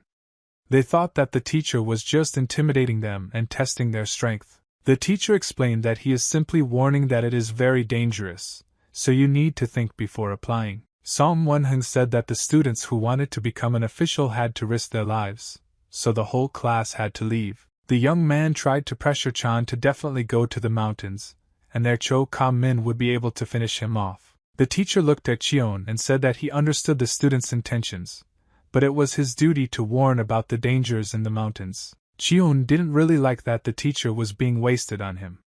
He mentally called him a brat and ordered him to hide his eyes. The young man assumed that the teacher was trying to pressure him so that he could not go to the mountains with the whole class. Cheon just smiled and said he was ready. He did not have time to weave incomprehensible intrigues, because he had to get to the mountains. Classes at the academy ended and some students went to the cafeteria to have a snack. Among them was Nam Gun-chun. The guy was sitting in the very center of the hall and ordered a boiled duck. He really missed her smell, since he hadn't eaten in a long time. He remembered his beloved, with whom he had tasted this incredible dish for the first time. Chin Tianlan always remembered Song Nam Gong fondly. Of course, their first meeting was not very pleasant. Then they fought to the death and the man was wounded on the left cheek. Cheon raised a hand to his cheek as he remembered the moment. Then the soldiers did not even know that they would fall in love with each other, and that a son would be born to them. The young man decided to move away from his memories, as he was a little pressed for time and needed to eat. At that moment, someone approached him. Just as the boy was about to take a piece of duck, a blow came from his back and his face began to float in the plate. It was Cho Ka-min who had come to teach the young man. He behaved as impudently as possible and apologized profusely for this incident. He opened his mouth wide, calling himself guilty. The young man explained that he was just thinking and accidentally tripped, causing disaster to another. Nam Gong Cheon was not happy with such a performance. His soup spilled on the table and the young man hit it with his hand out of anger. Cheon turned his head back and said in an angry voice for the uninvited guests to leave since they were disturbing his eating. Zdrovin, who was standing behind Cho Ka-min, was not going to tolerate such statements in his direction. He swung his fist to strike. However, his attack was immediately blocked, much to the boy's surprise. He did not expect such speed of action from the enemy. It turned out that I was not the opponent at all, but Cho Ka-min, who turned to his friend Cheol Ju and ordered him to stop. The young man introduced himself to the stranger as a senior at the academy. He also introduced his assistant, who was his deputy. Nam Gong Chong watched the potential opponent carefully, assessing his strength. He was trying to control himself now. Cho Ka-min continued to taunt the boy and bowed before him once again, apologizing for spilling the stinky broth. Cheon looked at his meal, which was no longer possible to eat. He told the interlocutor that it was his fault, so let him clean up. Cheon himself quickly got up from the table and went about his business. He said that he was in a hurry, so he had to say goodbye. The young man left the uninvited guests behind his back so as not to take out his emotions on them, as this made his situation very difficult. Meanwhile, all this was watched by one young man who carried a sword with him. He listened very carefully to the conflict. It was Ping Su-hyuk, who hated Cheon to the bone. He constantly watched him, choosing the opportunity to teach him. Nam Gong Cheon headed to his room and closed the door behind him. He could finally breathe out and rest after a busy day. He remembered two young men he had met and recognized one of them as the successor of the NAK clan Yang Cho. He knew that this young man had good abilities, which by no means corresponded to their meeting. He attacked Cheon from behind, leaving a handprint there like the last coward. Cheon understood very well that no one would touch him within the academy for now. All his detractors will be waiting for a trip to the Star Mountain. Meanwhile, Song Won-hyun was standing in the backyard of the academy, waiting for someone. He had already been waiting for quite a long time. Suddenly, the boy noticed that something strange was happening behind him. He immediately started turning his head to check it out. He was grabbed by the collar and forced to restrain him. Song Won-hyun didn't understand what was going on. It was Ping Soo-hek who ordered the young man to be quiet. He wanted to find out from him what really happened to Nam Gun-cheon. When the big man shook the boy's hand, he immediately began to tell that Cheon had stopped being bullied and had become quite strong. Ping Soo-hyuk was a little surprised that this jerk was able to defeat Song Won easily. The young man said that he rebuffed him. Zdroven threw the boy to the ground and replied that it did not matter. He ordered him to get out of sight and run away from here. Ping Soo-hek was very serious against the son of the great slayer. He was smiling sinisterly, anticipating something wild. Zdroven wanted to deal with the young man and mentally ordered him to prepare for the inevitable. Ping Soo-hek was preparing to destroy Cheon. Just a few days later, the students of the Blue Dragon Academy decided to go to the Great Star Mountain for their test task. Chong Nam-gun was riding in a horse-drawn carriage. In turn, the young man enjoyed the scenery, which was really wonderful here. One was riding with him in the carriage, Hyun and Peek Lee-hyang. The young man was very unhappy with Chan's presence, as he wanted to be alone with the girl. Baek Lee-hyang turned to Song and asked if he thought the battle would be difficult given the peculiarity of the Star Mountain. The young man agreed with the girl, nodding his head. He added that not only the mountain is dangerous, but its surroundings below. The mountain was also called Foggy, which fully corresponded to its name. It was an ancient strategic point in which it is very difficult to navigate. In other words, it could be said that this is an ideal place for an ambush. The enemy could not see the danger because of the fog and was easily attacked. Pek Lin had heard that there was even a gang selling human corals. Sun replied that these were just rumors, not facts. Cheon decided to intervene in their dialogue, who said that they had nothing to fear from him. At the same time, he started laughing and spitting. Saliva got on the girl's face and she became very angry. Cheon had to apologize for his not-so-successful laugh. Song Won-hyun had absolutely no idea what was going on. Wiping his face, he asked the boy what was so funny. Nam Gung-cheon said almost nothing, except for the recent events that he keeps running through his head. Those present immediately understood what the young man meant. They hated the boy for his behavior. He did not dare to behave like this before. Nam Gung-cheon said he has some interesting information about the gang. Song Won-hyun immediately asked what the young man knew. He asked who they would have to fight. Cheon replied that he was not sure of the truth of his information, but it had been so before. He said that their enemies would be the ghosts of the kings of the forest. The gang is quite dangerous, but it is necessary to defeat it. Those present had never heard of the ghosts of the kings of the forest. They had no idea who you were or how to fight them. Song Won-hyun asked the interlocutor how he knew this. Folding his hands, Cheon replied that he should not be bypassed. Cheon carefully observed the emotions of the interlocutors and noticed that they were a little alarmed. This was evident from the very beginning. Yoon Young-sung did not ride in the carriage he had paid for, but ran after her. He was trying to do one important thing in time. As soon as the young man ran up to the front door, Cheon asked where the hell he was taking him to run to them for so long. The young man ordered his friend not to stand still, but to do his work. Yoon Young-sung began to kneel down in front of the carriage. It literally served as a staircase for high-ranking people. Yoon Young-sung felt excruciating pain in his back from this. Travelers arrived in Rajongman. Song Won-hyun went out first, and held out his hand to the lady to help her out. Nam Gun-cheon was the last to leave and went behind the boy. He looked at him, and wondered what would happen to him next. Suddenly, Yoon Young-sung gathered his courage and grabbed the young man who was walking behind him by his clothes, stopping him. Yoon Young-sung held tightly to the robe and was not going to let go. Cheon couldn't understand what was even happening at this moment. Yoon Young-sung earned it to clarify if he would really become stronger if he went through hell. He was very disturbed by this moment. The young man was very worried about his current situation, because he was not used to living like this. He said that it must be true. Nam Gun-cheon looked at the boy and asked what would happen if he cheated on him, and he would still be a weakling. Yoon Young-sung replied that he would not tolerate it. He added that Chong has no right to break his word. Cheon only smiled in response to the boy.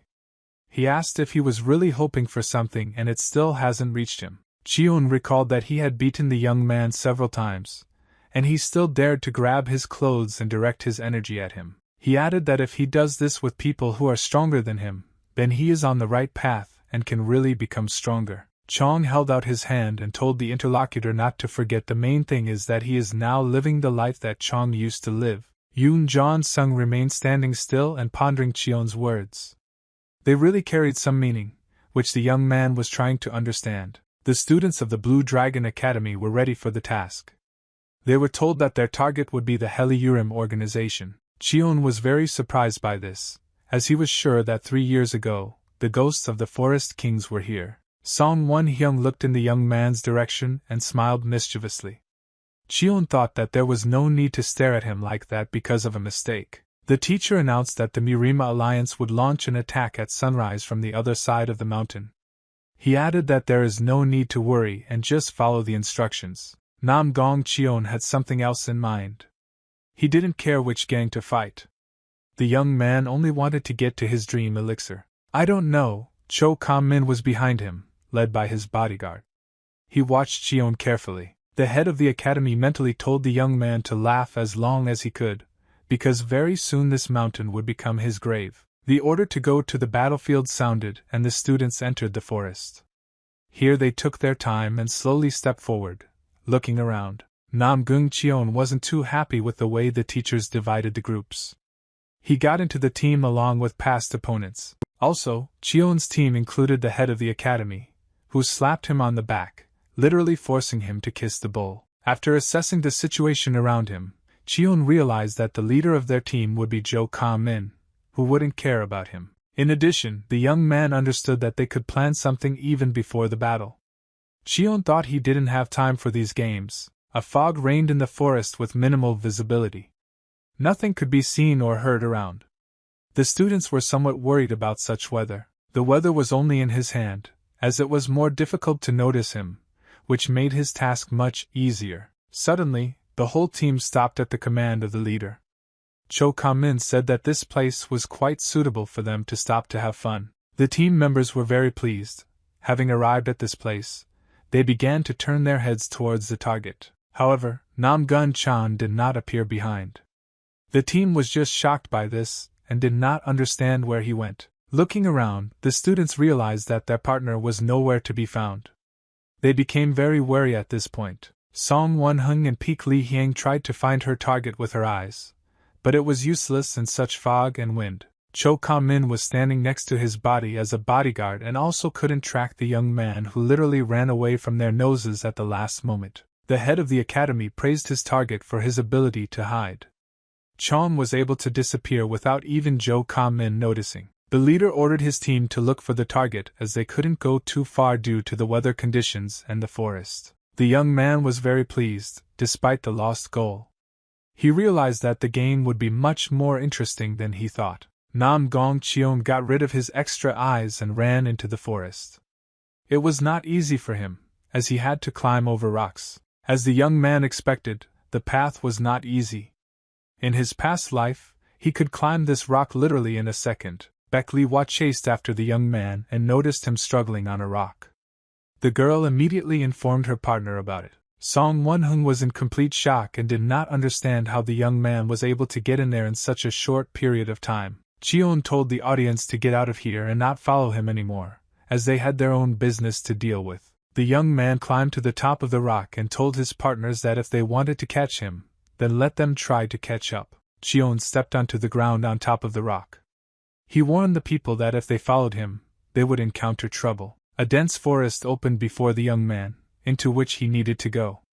His companions had no idea what was there. Cheon walked through the dense thickets, opening them with his hands.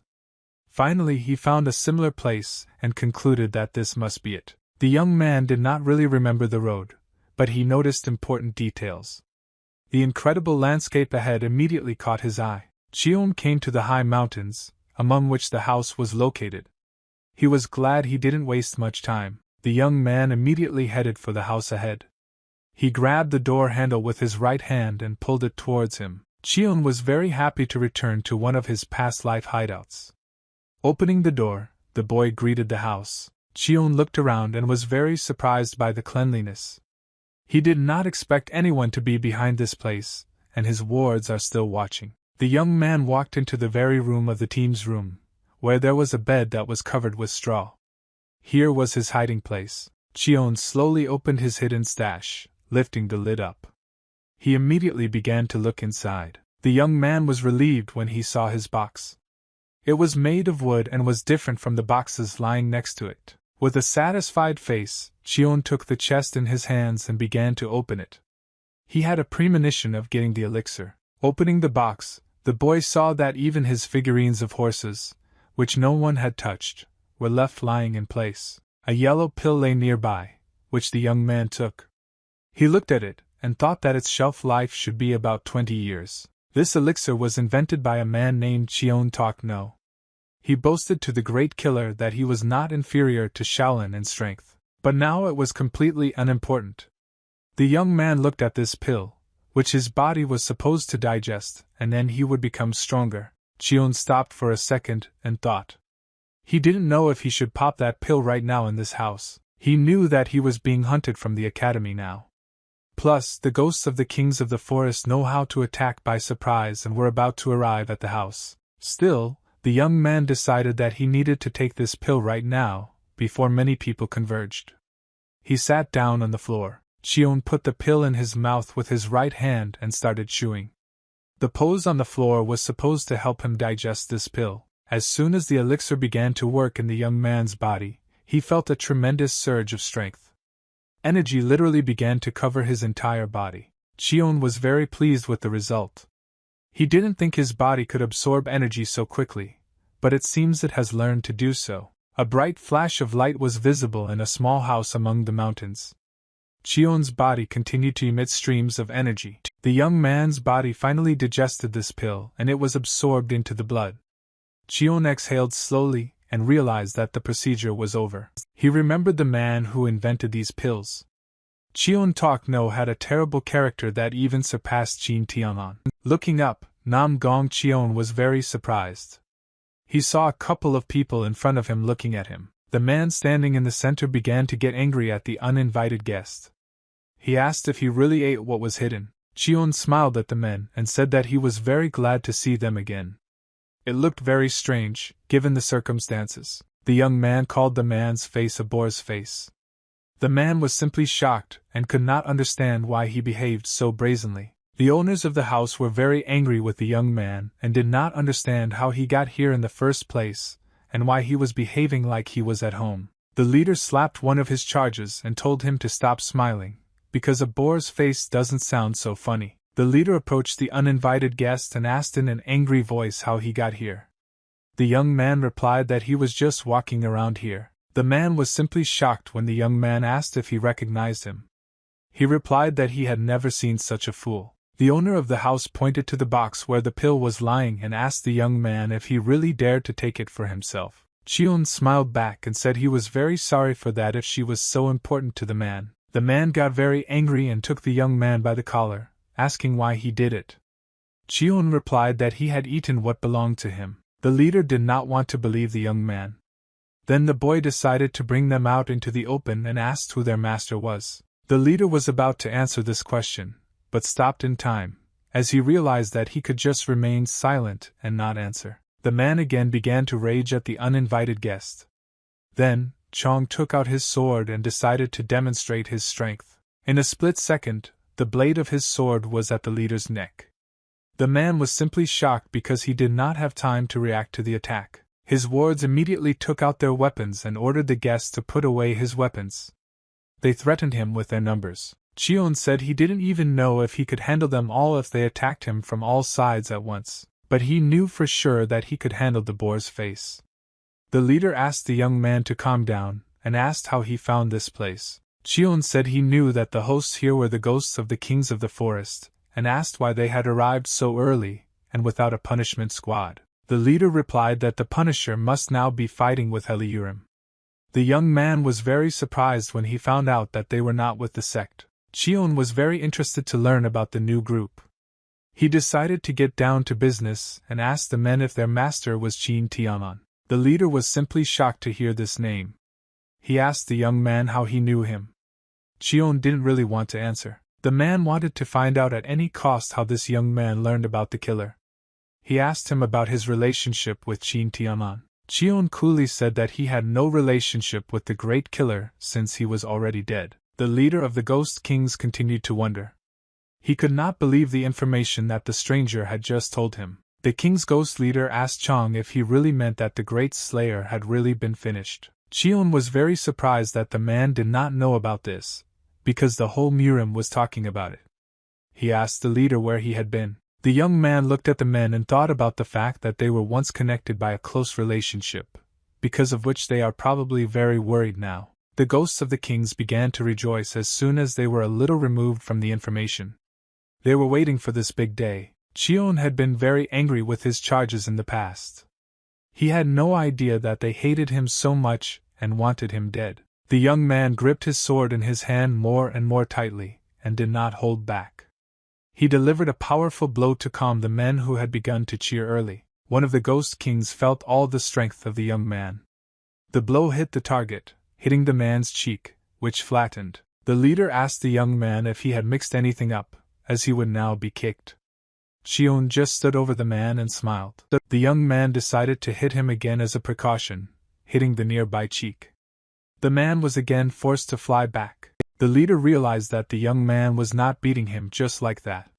He asked him why he was so angry when they started to rejoice over the death of the great slayer. Qion clenched his fist tightly and said that the great killer meant a lot to him as he was his own father. The man just laughed at this information.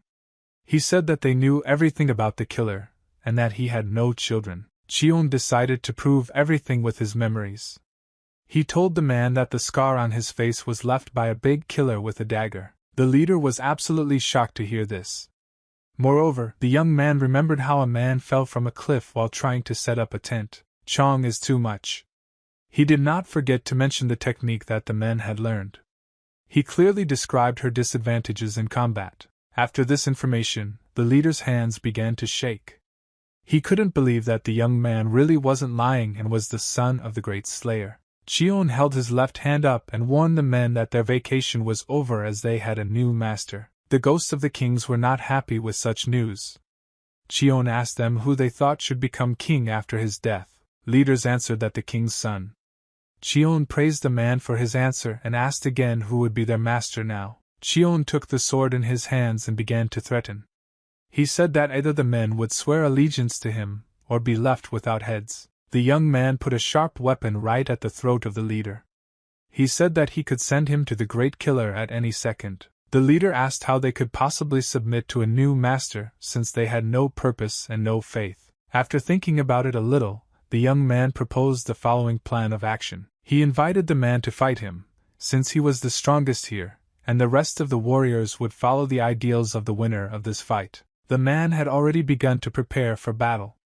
Qion remembered that he was an honest thief and hoped that the man would not take advantage of the number. The leader agreed with the young man's proposal and offered to start immediately. He warned him that he would not hold back his powers. Literally after a couple of minutes, the man was sitting all bruised. He lost the battle and was now forced to call the young man his master. Qion wanted to clarify some information about Heliurim. The man told him that these were their direct enemies in these lands. The leader informed the new master that their squad used to consist of 40 men, but uninvited guests appeared and killed many people. Only 6 of them remained. The surroundings of the mountains were captured, so the ghosts of the kings had to hide here. Qion said that their number is not important because the alliance will want to get rid of them anyway, and they are all the same from a Murim point of view. Qion decided to help his charges a little and told them to take it. The young man threw a statuette of his horse into the hands of the leader. The young man said that he would help them escape from these lands if they recognized him as their master, despite their previous attitude. Men were simply shocked looking at this figurine. They understood that if they sell it, they can live in the capital. Their eyes literally sparkled under the influence of this relic. Qion added that they would be able to start life with a clean slate without robbing anyone. After this gesture, the men immediately swore allegiance to the new master. Cheon achieved what he wanted from the beginning. Meanwhile, a bloody battle was raging in the Heli-Urima settlement. Many warriors have already died on the battlefield, covering the ground with their blood. Yoon Young-sung had also participated in this battle and now understood what the teachers were talking about. The battle was really like a real war. He ran forward with all his might, fleeing from danger. The main task was to survive. Suddenly, the young man met an obstacle on his way. It was a large man looking him down. He was angry with the little one who dared to bump into him. Yoon Young-sung looked straight into the eyes of his potential opponent. He was not going to back down, but wanted to prove to himself that he could. The young man began to collect a stream of energy in his right hand, concentrating it. He was not going to tolerate this kind of attitude everywhere. Delivering a powerful blow to the enemy's chest, the young man advised him not to look at people with derision, and even more so to underestimate their capabilities. Yoon Young-sung himself was shocked by what he had just done. He managed to defeat the Heli-Urim warrior with just one attack. The young man looked at his hand and remembered Chun's words. He realized that the boy had not lied to him, talking about his entire journey. Looking down at his palm, Yoon Chongxing didn't notice the danger approaching him. At the last moment, he noticed an enemy with a weapon. In some inexplicable way, this opponent was neutralized before he could harm one of the academy's students. Peng Su-hek was in time to help his fellow academy member. He turned to him and asked if he had just put on his pants. Yoon Jong-sung was very frightened in the face of death. His voice trembled and he could only thank the big man for saving him. Immediately after that, the young man began to climb away. Peng Su-hek looked at his back and thought that real weaklings always remain weaklings. At that moment, Baek Su-hyuk was called from behind.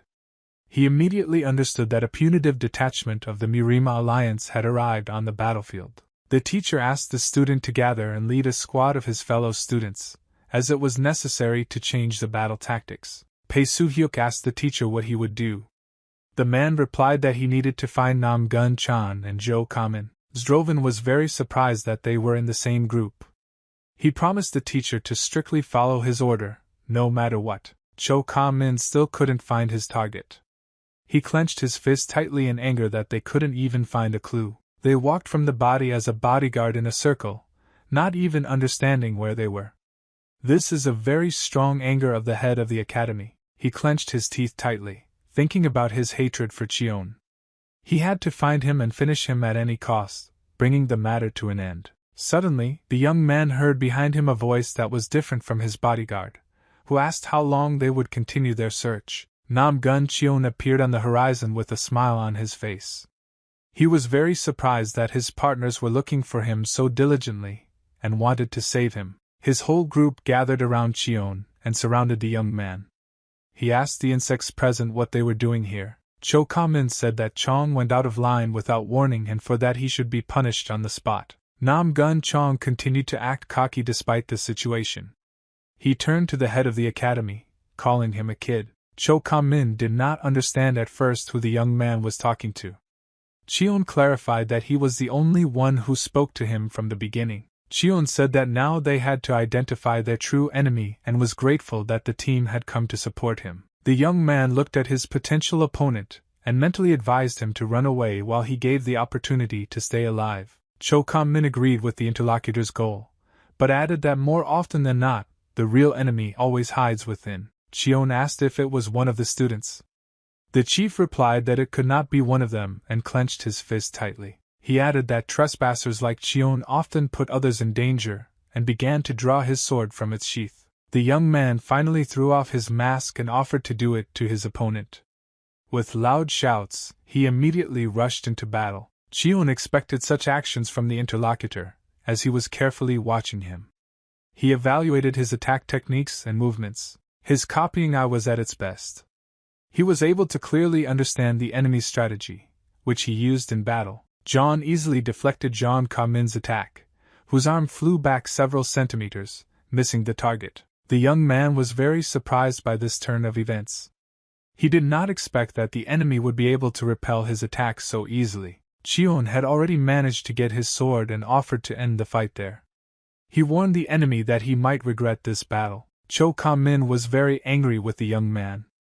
The thing that bothered him the most was that he felt insignificant compared to Cheon. The boy turned to his opponent and asked if he had actually learned a couple of tricks, and added that they would not help him. Cho Kam-min himself did not want to enter the battle and ordered his charges to gather immediately to attack the common enemy. Suddenly, someone's voice was heard on the battlefield, ordering to stop. Cho Kam-min looked up at where the screams were coming from. They were the ghosts of the kings of the forest who had come to protect their master. They noticed that their master was in danger. Cho Kam-min looked at the unfamiliar men and could not understand where they came from and why they were protecting this fool. He appreciated the man's strength, which was colossal. It seemed quite strange to the young man that a strong warrior was serving the weak Nam Gun Chun. Suddenly, one thought came to the young man's head. He allowed this development, but he did not think that Cheon would go this far. Cho Kam-min assumed that the young man had led Heliurim behind him and said that he had now seen the true son of the great slayer. The leader of the Ghost Kings was very angry at these words. He asked if they were like those bastards from Heliurim. He introduced his squad as warriors who had survived the attack of Heliurim. The leader was not going to tolerate such insults towards himself and the host. He pointed at Cheon and explained that he helped them defeat the enemy and save them. Cheon was very pleased with the turn of events. The man asked the owner what happened to him. Cheon explained that he did not fully understand, but it seems that they wanted to attack him. The students of the academy literally began to shake after the leader of the Ghost Kings began to shout, condemning their actions. Cho Kam-min said that these are personal affairs of the academy, so they do not need outsiders to interfere in their affairs. The man shouted loudly, ordering the young man to shut up. He was not going to ignore such actions towards his new master. Cho Kam-min realized that he would not be able to negotiate with the men because they were too serious about the battle. Suddenly their not-so-pleasant dialogue was interrupted by someone's voice behind them. The students immediately stopped fighting and turned their heads back. They saw in front of them a teacher who had come to look for them. The man could not understand who it was standing next to them. The leader of the Ghost Kings introduced his squad as nameless warriors. He explained that they were attacked by Heliurim, and Cheon saved them. The teacher asked the men why they were holding weapons in their hands. The leader replied that other students tried to attack Cheon. The teacher asked the young man if it was true. Cheon explained that he accidentally got lost in the forest and came across a hut in which people were locked up. He opened a door that could only be opened from the outside and released the people. They were very grateful to him and decided to thank him for his help. The teacher then asked Cho Kam-min if they really attacked the young man. The head of the academy replied that there was simply a misunderstanding. The teacher continued and said that there was no time for a solution. He ordered Cho Kam-min to gather the group and go to the rest of the students. The leader of the Ghost Kings asked the teacher if he would punish the students. The teacher replied that it was a personal matter of the academy that did not concern him. Cheon to stay here. The young man was very surprised why the man decided to leave him, and even himself. The teacher ordered to carry out his order. Cheon decided not to get into an argument, and agreed with the teacher, apologizing to him. The student and the teacher went to the forest together. The man asked the young man how he mastered the skills so quickly. Cheon replied that he had always been strong. The teacher just smiled in response and asked if he really wanted to say that he had been hiding his abilities from everyone all this time. Chong replied that he thought it best not to show the power, lest it turn into something dangerous or deadly for him. The teacher asked why he was showing them now. The young man replied that his previous plan was useless, and almost led him to the grave. The teacher stopped in his tracks and said that they had finally arrived. The young man was forced to stop after the man. Cheon asked why they all wanted to get rid of him.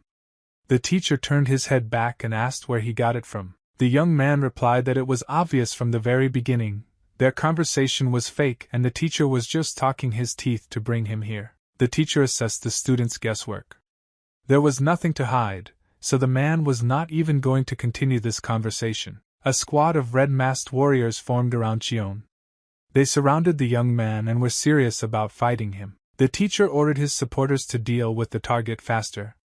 He promised to pay them more if they did it faster. One of the warriors asked the teacher why do this if the young man would die anyway. The teacher ordered to carry out his order immediately. Cheon was shocked by the relationship at his academy. Even teachers encroached on the lives of students who were still quite young. the fighters began to discuss their dissatisfaction with the mission. Cheon decided to join their conversation to join the team. He got it literally on the first try. He has almost become friends with the men, supporting and discussing their problems. Suddenly one of the men realized that he was talking to the wrong person. Cheon asked what was the matter, which he shut up. The warrior became very angry with the young man and ordered him to stop talking immediately, warning him that death was already approaching him. Cheon understood that the men had come to their senses a little and that they would not be able to speak. Therefore, he used his soft palm technique. He delivered a powerful blow directly to the stomach of one of his opponents. The man did not have time to do anything and flew back a couple of meters. Cheon continued to taunt his opponents, asking them if they liked the energy he had infused the body of one of them. The men were simply shocked by this turn of events. They realized that he was just faking it, but in fact he was very strong. Cheon gave one last advice to the enemy to retreat, and announced that all his previous enemies were either dying or mortally wounded. He looked at the interlocutors with a cold look and said that he was in a good mood, but they dared to spoil it. The men were not at all frightened by the words spoken by the young man. They rushed at him with weapons in their hands, ordering him to shut up and fight. Cheon was going to do exactly that. The young man took out his sword and swung it in front of him, emitting a colossal stream of energy. One of the opponents felt the full force of the sword on him. He managed to block the blow, but it turned out to be quite strong. Another enemy wasn't going to stop after that. He swung his axe with all his might and struck the enemy. Cheon felt quite confident on the battlefield. He easily blocked the blow with his sword, colliding with the enemy's axe. The young man used his eye technique, which gave him an advantage in battle. He easily read the actions of his opponents. Cheon coated his sword blade with a powerful stream of energy, and swung it to finish off one of the enemies. He pierced through one of the men, who could not resist.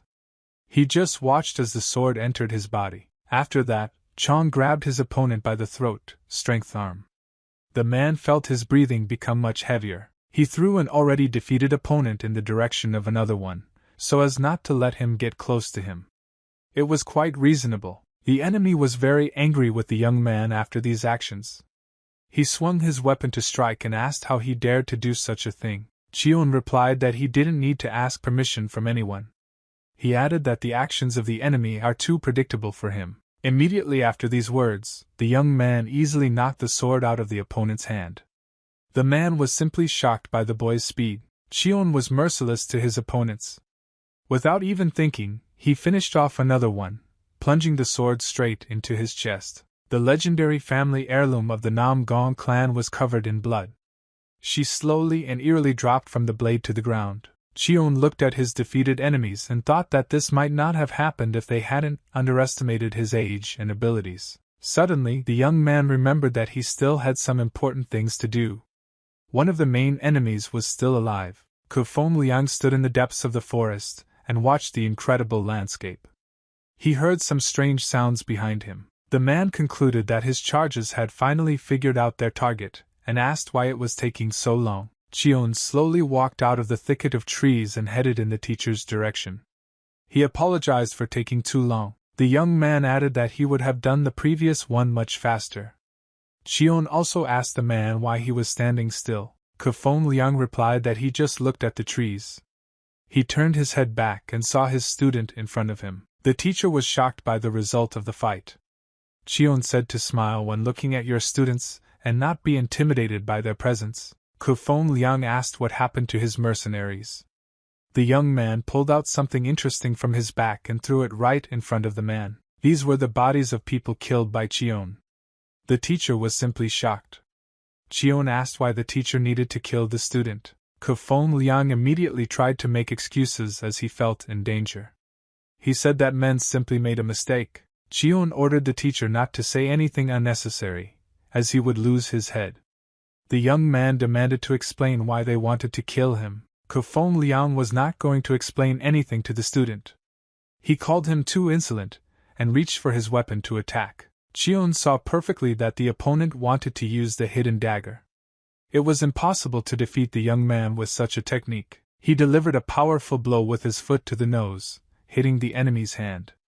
The man had barely managed to take the dagger in his hands when his plans fell apart. Right after that, Chong decided to teach his teacher a lesson and cut off his right hand so that he would no longer dare to twitch in his presence. Kufeng Liang stepped back and leaned against the rock.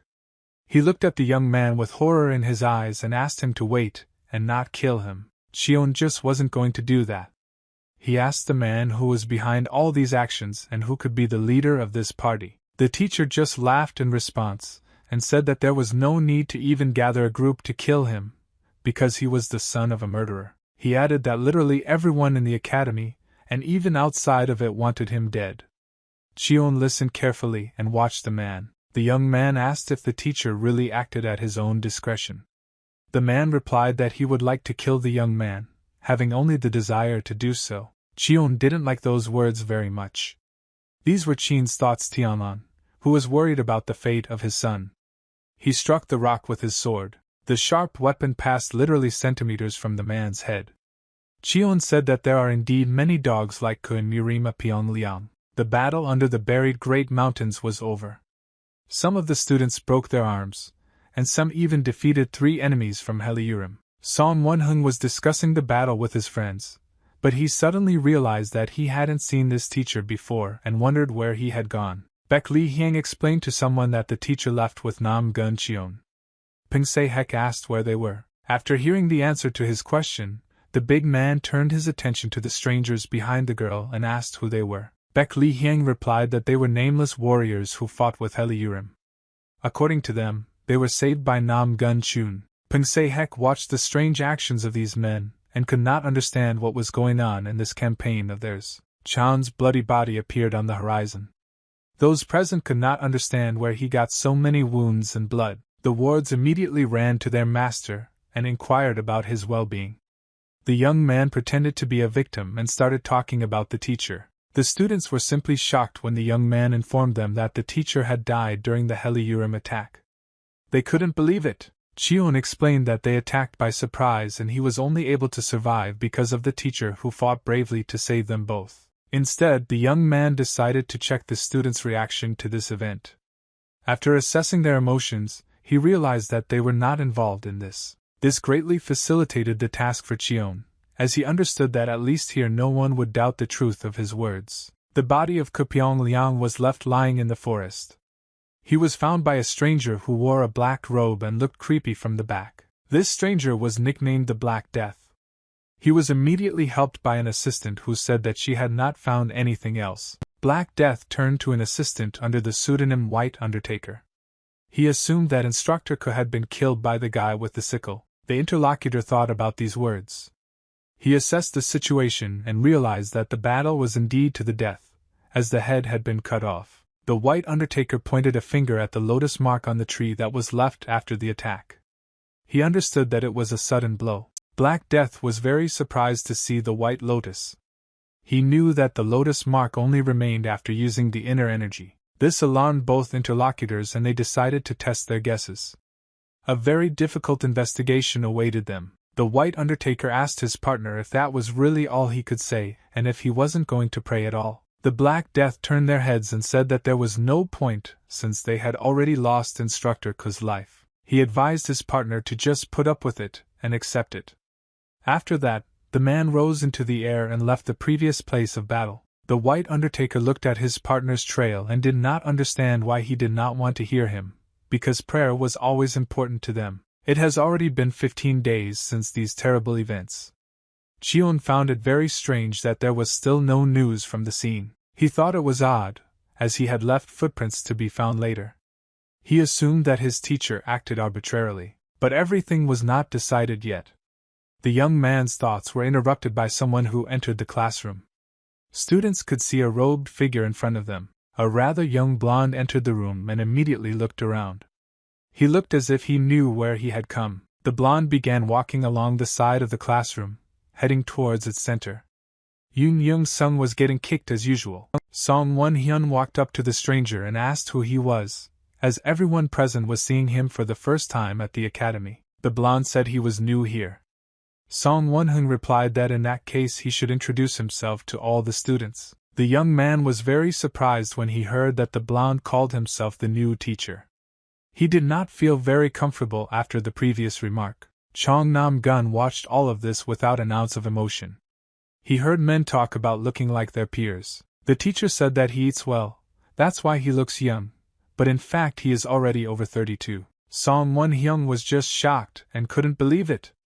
The blonde looked literally 2 years older than him. The teacher assumed that the student did not trust him and offered to show him his document, which recorded his age. The teacher asked the student his name. Song Won-hyung still couldn't come to his senses and barely uttered his full name. The teacher asked him to lead him to the rest of the students, as he was saying something about introducing himself to everyone. Song Won-hyung could not refuse the teacher and led him to the table. The blonde stood in front of the students and said that he was very happy to see them all, as the new teacher of the Sky Dragon class at the Blue Dragon Academy. The new teacher in the class was called Pai Liang. He said that the students probably already know that their previous teacher was injured, so he will be his replacement for an indefinite period of time. Pai Liang informed the students that the Dragon and Phoenix battle of the Wuhan Alliance would soon take place. He advised them to prepare diligently. Immediately after these words, the teacher simply wished his students good luck. The young men were simply shocked by how quickly everything happened. One of the students raised his hand and asked for a question. The teacher completely forgot that he still had to answer the students' questions. The young man asked the blonde if they would have a lesson at all. Pai Liang suddenly remembered that he also had a lesson to teach the students. The students were completely shocked by the behavior of the new teacher. They could not understand who he was and what he was thinking about. Pai Liang couldn't think of anything better to excuse himself than the first day of work. He assumed that the students were already tired of boring lessons. Therefore, he decided to give them a rest today and said goodbye to his students, waving them goodbye. The students were left alone in the classroom and still did not understand what was happening. The new teacher simply disappeared from their radars. Suddenly, the young blonde returned as he had forgotten something else. It seems that this was a feature of the new teacher to constantly forget everything. The teacher called 2 young men to him. One of them was Nam Gun-chun, who did not react at all to the teacher's words. The other was Yoon Young-sung, whose demeanor was slightly different. He immediately went back to the teacher and told him what he had to do. Teacher Pai Liang invited the students to go out into the corridor with him. He said he had something important to talk about with the 2 boys. The teacher took 2 students with him and led them to a separate room. They sat on chairs next to each other. Pai Liang asked Yoon Chongxing if he really taught his friend how to use inner energy. The young man said it was still in childhood. Then, the teacher switched his conversation to another student and asked Cheon if his friend was really telling the truth. The young man answered yes. The figure of the new teacher seemed suspicious to him. He assumed that he was behind Teacher Ke, a very suspicious person who appeared immediately after Ke's death. A very strange and creepy feeling did not leave Cheon. Cheon continued to watch him the whole time and was going to test his guesses no matter what it cost him. The young man expressed his displeasure with the fact that the teacher had detained them for half an hour just to conduct an interrogation. Cheon asked if they suspected him of the teacher's death. Pai Liang immediately denied this information and said that he was only following orders from above. The young man asked whose orders he was following. Ping Liang realized that the boy was more interested in who was behind this than why they were detained. The interlocutors felt some tension between them. Cheon didn't trust a single word the teacher said and could feel his true form coming out. Cheon decided to remove suspicion and said that he was interested in whether he would receive an award for using his inner energy in battle. Pai Liang began to smile very fakely, interested in the question. Cheon immediately knew that something was wrong. The teacher said that the student should receive some kind of wooden medal. This information was extremely uninteresting to Cheon. He said it was simply a shame for the academy to give out such awards. The teacher replied that there was nothing you could do about it, and that it was not his decision. The teacher said that the students can finally go. Cheon he was very pleased with these servants, and immediately got up from his seat. Yoon Jong-sung immediately followed the young man. The teacher said goodbye to the students, and told them to take care of themselves and be careful. Immediately after the students left, the teacher's expression changed dramatically. Pai Liang was already tired of wearing this fake mask. Ho Dok-chan was a teacher at the academy who was in charge of second-year students. He asked if any leads had been found. Pai Liang replied that Yoon Chongxing had indeed taught his friend to use the inner energy technique when he was a child, so it was true. Ho Du-chan had a completely different opinion on this score. Learning to use family equipment with ease seemed quite suspicious to the husband. Pai Liang replied that it is quite possible for children to reach such a level, even sitting in the huts of a friendly family, watching the elders. Ho Du-chan said that of course it was just for geniuses like a teacher. Pai Liang replied that he just had a good sense of smell. Ho Du-chan thought quite differently on this score. He would not call these skills ordinary human intelligence. At the age of 20, Pai Liang reached great heights and was nicknamed the god of martial arts.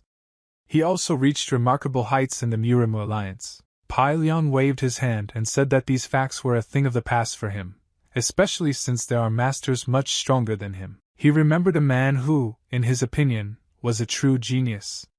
The man who instilled fear in Murim, the great killer of Qin Tianlan. Ho Du-chan began to clench the book in his hand in anger. He asked how dare the man call the great slayer a genius. Pai Liang replied that it was indeed true, as the assassin had never studied martial arts, and had fought the entire alliance for decades. Ho Du-chan informed the interlocutor that his statements are quite dangerous if you look at them through the eyes of Murima alliance members. Pai Liang stood up from his seat and said that if he could not express his opinion in this organization, then he would be forced to leave it very soon. The new teacher had one question for the deputy. He asked why everyone was paying so much attention to Nam Gun-cheon. Ho Du-chan explained that he was the son of a great assassin who had caused the alliance many problems, and this young man had inherited his bloodline. In Pai Liang's eyes, this looked like a collective responsibility for the sins his father had committed. Ho Du-chan disagreed with the man. He asked if it was possible that there was something in the great slayer's death that he was not aware of. Ho Du-chan was very angry after these words.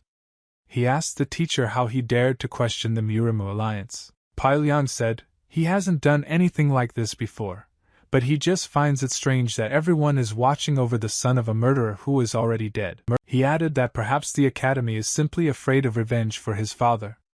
Ho Du-chan stopped the interlocutor mid-sentence, and ordered it to stop. Pai Liang was well aware that his words could offend the man in the alliance, so he immediately apologized for his assumptions. The new teacher had some more information. He said that Instructor Ku's death could not be caused by Heliurim alone. It seemed very strange to the man that he died and did not kill anyone. He suggested that perhaps the teacher had a completely different goal, from which he died. Ho Du-chan was already on the edge. He told the interlocutor that he had already crossed all borders. Pai Liang apologized once more. Ho Du-chan did not allow to be questioned, as he believed that his leader ruled Murim fairly, despite the detractors. He explained that spying on the great slayer's son was only a small part of the plan to ensure his good intentions. Pai Liang interrupted the interlocutor by clapping his hands. He praised the man for really being able to express his opinion well. Pai Liang praised the interlocutor and the entire alliance for their espionage. Ho Du-chan warned the interlocutor that he needed to have some manners. The new teacher said he would try. He got up from his seat and remembered that he wanted to say something else to the deputy. Since he had now become a teacher, he demanded that everyone around him not touch his students, regardless of their origin and status. He looked at the interlocutor and said that he will not hold a ceremony even with members of the alliance, or with other teachers if they violate this rule. Pai Liang radiated one confidence. His gaze could drive anyone who came into conflict with him insane. Suddenly, the man assumed his cheerful teacher image again and laughed at himself. He asked if he looked like a good teacher now. Ho Du-chan felt extremely uncomfortable, and replied that he was similar. Then, Pai Liang decided not to stay here any longer, and said goodbye to her husband. Pai Liang wasn't going to take any action just yet, he was just going to watch the events. He was very worried about the situation of Nam Gun-chan. The leader of the Ghost Kings opened his little haunt in the center of the capital. It was raining terribly outside tonight. The leader himself served one of the customers. This was his master, so it was not surprising that he tried to make her like him. Cheon praised the man's dish and said it could be served to people. The leader decided to show off that this was his best dish, and the sign replied that he knew about it, so he asked his husband to prepare it. Qin Tianlan simply adored this dish when he was in the mountains. Cheon, without realizing it, almost revealed his true nature. He explained to his husband that his father had told him about this dish. The leader of the Ghost Kings decided to check with the host for payment. Cheon said that if in conscience it was the man who should have paid him. The leader disagreed a little with this, so he offered to give the young man a discount. At that moment, Chong put his hand on the man's shoulder. He looked him in the eyes with a creepy look and said that in that case he should take down his sign and return all the money invested. The leader immediately understood that it is better not to joke with the owner. He said that he will give him a fifth of the profit steadily. Chong asked for a fourth. Let's make a joke. The interlocutors laughed together at this joke, although the leader of the Ghost Kings was not at all up to it. Suddenly, the young man remembered that he had given the man a very important reconnaissance task. He asked if it was possible to find out anything about his question. It was connected with the new teacher. The man covered his mouth with his hand and began to whisper so that no one would overhear them. We managed to find out about Pai Liang that he is quite handsome and can impress anyone with his appearance, especially considering his white hair. Nam Gong Chong was not very happy to hear such a report. He began to get angry, because this information was of absolutely no use. He shouted loudly to the whole establishment that even a fool could understand it. Something started happening inside that made the man scream. The young man simply decided to hit him a couple of times on the head, putting the music in place. He said not to go around in circles, but to get down to business. The ghost leader reported that Pai Liang had achieved the title of martial god even before joining the Murimu alliance. It was a colossal achievement. When the man joined the alliance, he very quickly began to move up the career ladder. He rose to the rank of Lord of Iron Blood. Even Chong was surprised by this information, since Pai Liang was able to achieve all this before the age of 25. The numbers just didn't add up in my head. For the next several years, Pai Liang held high positions in the alliance and resolved status issues. But nothing was known about his further life. Cheon asked if he didn't stay to work for the alliance. The ghost leader replied that at the age of 26 he was exiled to some province. A few years later, he returned to the alliance and joined some organizations, but was constantly demoted because he refused to obey orders. Chong had heard this information about the man, but he had a feeling that they had met before. It was possible in his past life. After finishing his speech, the leader of the Ghost Kings asked the host if he liked the information. Cheon called her quite worthy. Considering these words, the man said that it was very difficult to obtain information and he had to spend a lot of money, so he was counting on help. Cheon told the man that he would take less money from him this month. The leader of the ghost expected that the young man would not take money from him at all. Cheon again threatened the man to take down the sign if he continued to try to extort money from him. Suddenly, their conversation was interrupted by guests who entered the establishment. They were immediately approached by a waiter who was also a member of the King's Ghosts. They were students from the academy who got caught in the rain. The waiter offered the guests to bring them something to drink to warm up a little. Cheon looked towards the front door and understood that not all the guests of Coma should enter here. It was the usual calm before the storm. As the young man assumed, the students were followed by more guests. They did not even have time to step on the threshold, but they already saw Chan. His favorite trio arrived at the facility. They walked a little forward and greeted their beloved friend Cheon. The young man remained sitting at the table alone, and did not understand what was required of him by this fool. They definitely didn't come here for nothing. Cheon immediately asked Songwon Hina, "Does he really like being teased? Otherwise why did he come here?" The boy felt helpless at this moment.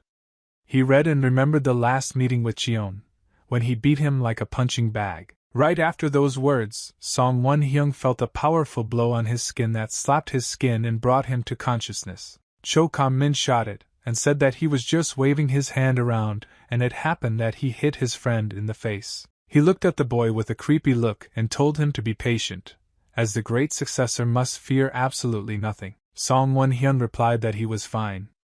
Cho Kam-min patted the boy on the shoulder, and said that he recognized his old friend. Cheon observed this performance, and called it the theater of one actor. It was really funny to watch from the outside. Cheon asked the guests if they wanted to eat. Cho Kam-min replied that they were not hungry, but that they had come here to see the young man. Cho Kam-min reminded Cheon that the battle between the dragon and the phoenix would begin soon. The young man replied that he remembered it perfectly. The head of the academy continued and added that 2 days before the start of the competition, A period of freedom begins in all academies. Cheon decided to tag along and asked if that meant he could eat all the time. Cho Ka-min was simply shocked by such a question. He barely contained himself and explained that it was not about freedom of food, but about freedom of action. Cheon continued to make a fool of himself by asking questions. Cheon was a bit shocked when he heard the information that during this period, the teachers would not control any of the students' actions, regardless of the consequences. Hearing these words, the young man clenched his fist in anger. From the outside it seemed that he was not afraid of what they might do to him. He condemned the organization, which is confused about nobility and justice. They created a mechanism for killing people with their own hands. However, Cheon is used to facing problems throughout his life. He stood up from his seat and took a step forward, heading towards the students. He gave them a creepy look and asked if they really wanted to attack him all together, calling them a bunch of freaks. Cho Ka-min began to taunt the single young man and assumed that all of them would be too much for him. He promised that his fellow students would not interfere and would sit here. The young men went further and sat down at one of the tables. After looking at the owner of this institution, the students concluded that they had some kind of special relationship with Cheon. Cheon assessed the situation and the number of enemies, realizing what they had for insurance. But all the same, the young man believed that he was not up to them. Cho Ka-min agreed that it wouldn't be fair, but Chom wanted to prove his strength himself, so a pair of extra hands wouldn't hurt him. Cheon didn't mind at all. The head of the academy praised the young man for his intelligence, and said that this was exactly what he expected from brother Cheon. Cho Ka-min suggested that they leave the establishment and fight outside. Cheon was totally in agreement as they could disturb people. Min tried to intimidate Cheon, but he told him to shut up. He said if he wanted a fight, let him follow him silently. The young men went outside, where the rain did not stop. Cho Ka-min said that her fighting weather is better than you can imagine. Cheon remembered a saying where the rain stops the dust. He drew his sword and asked his would-be opponent if he understood the meaning. The young man didn't want to wait for an answer and said that it all got to him. He ordered his opponents to attack with whatever they wanted. Cho Ka-min began to draw his sword and asked if the boy was sure that he would not regret his words at the end of the fight. The bodyguard of the head of the academy was also there. He took out his spear just in case to guard the young master. Song Won-hyun seemed to put on a mask on his face. Now he was satisfied with the situation and did not worry that he would be beaten. Baek Lee-hyang also took part in this fight. Unlike the young men, she did not mock the enemy, as she already knew his strength. Cho Ka-min continued to behave defiantly and talk. Cheon, in turn, rose from his place with the speed of light. In a fraction of a second, he was right in front of the enemy's face, swinging his hand. He said that you need to protect your face. Cheon paid attention to the opponent's left leg and was able to understand from it that he wanted to dodge to the left. All thanks to his eyes. Cho Ka-min was shocked that the opponent was able to read his movements. The young man blocked the enemy's blow at the very last moment. However, this was not all that Cheon had in mind. Having carried out the previous attack, he immediately took the sword and carried out the next one in the chest. Cho Ka-min let out a loud cry of pain. His bodyguard was very alarmed by the events, as his young master was injured. The man immediately rushed into battle, swinging his spear at the enemy. He was going to avenge his master's injury. Cheon caught the danger behind his back in time, and swung his sword to meet the enemy's blow and avoid any extra damage. The young man clenched his sword in his hand as hard as he could, preparing to attack. He managed to inform his enemies that they were using two simple techniques. Cheon made a powerful blow to the nose with the blade of his sword, which cut through the enemy's body. It was too easy a fight for the Namgun clan member. Song Won-hyun was just shocked at the way things were going. He did not expect that everything would turn out so badly. Cho Ka-min noticed that the boy was frightened and ordered him not to catch the crows, but to immediately take up arms and fight. Cheon asked permission to intervene in their conversation. He turned his head towards the young man, and was about to give him one piece of advice. Looking at him with his demonic gaze, Chong said that he had better run away from the battlefield if he didn't want his ass to be scratched. Song Won-hyun felt paralyzed and realized that he could not move his body. The boy thought that the enemy had used some kind of poison. The same thing happened with Baek Lee-hyang. She fell to her knees helplessly, and could not understand how this technique could be dispelled. Meanwhile, Cheon is going to deal with Jo Ka-min.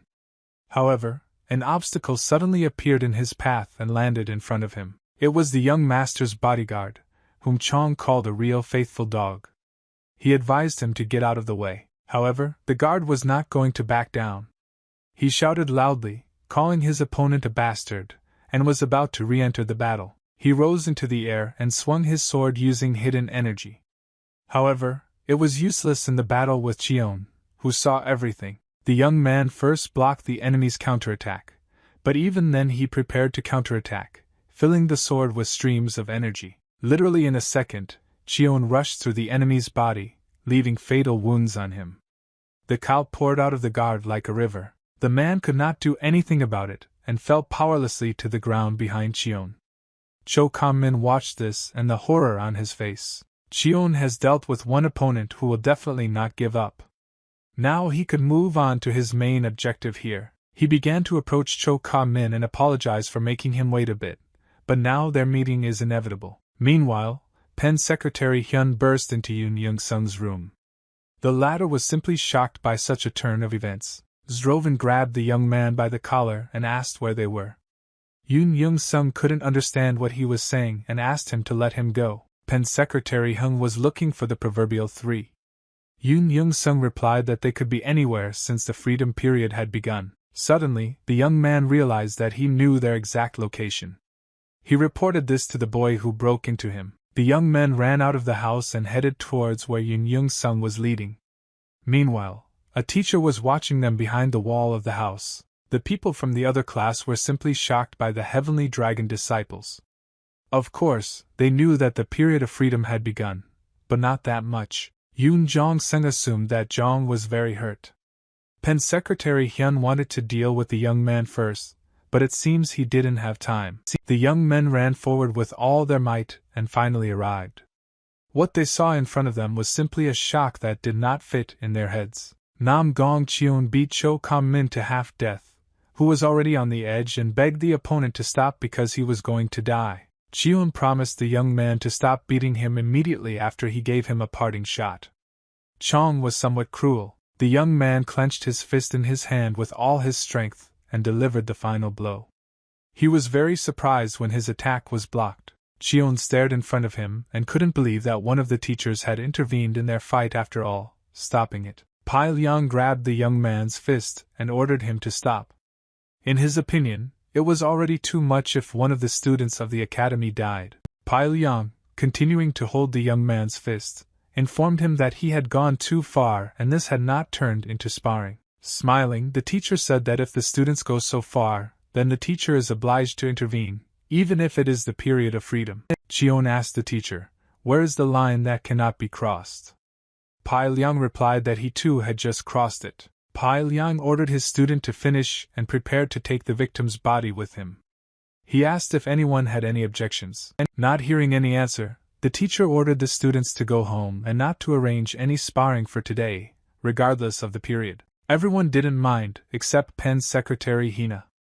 He turned to the young man with whom he dreamed of meeting and said that he wanted it just now. Cheon will answer that it will definitely not work now, given the situation, but he will think about the offer of a big deal and will definitely give an answer. The nature outside was simply cosmic. The sun brightly illuminated the earth with its rays, heating the water that flowed straight from the source. Nam Gong Cheon was focused on meditation. It merged into one whole with nature, which we feel its breaths of wind. He was thinking about a technique called the Azure Sky, which was the basis of the Nam Gong family's fighting skills. It was very important to achieve balance, but there was another very strong technique of this family. This divine technique was known only to the head of the family and his successor. She was called the Emperor of Heaven and Thunder. It was a very powerful technique that could match even a natural disaster. The young man remembered his past as he couldn't understand why he would know about the existence of this technique unless he was a clan heir. He remembered his beloved son showing him her skills. She said that the Heaven and Thunder Emperor's technique was different from the Azure Sky. She demonstrated this in practice and asked her lover for his opinion. The girl knew this technique because she was the successor of the clan. Chin Tianan carefully watched the girl's actions.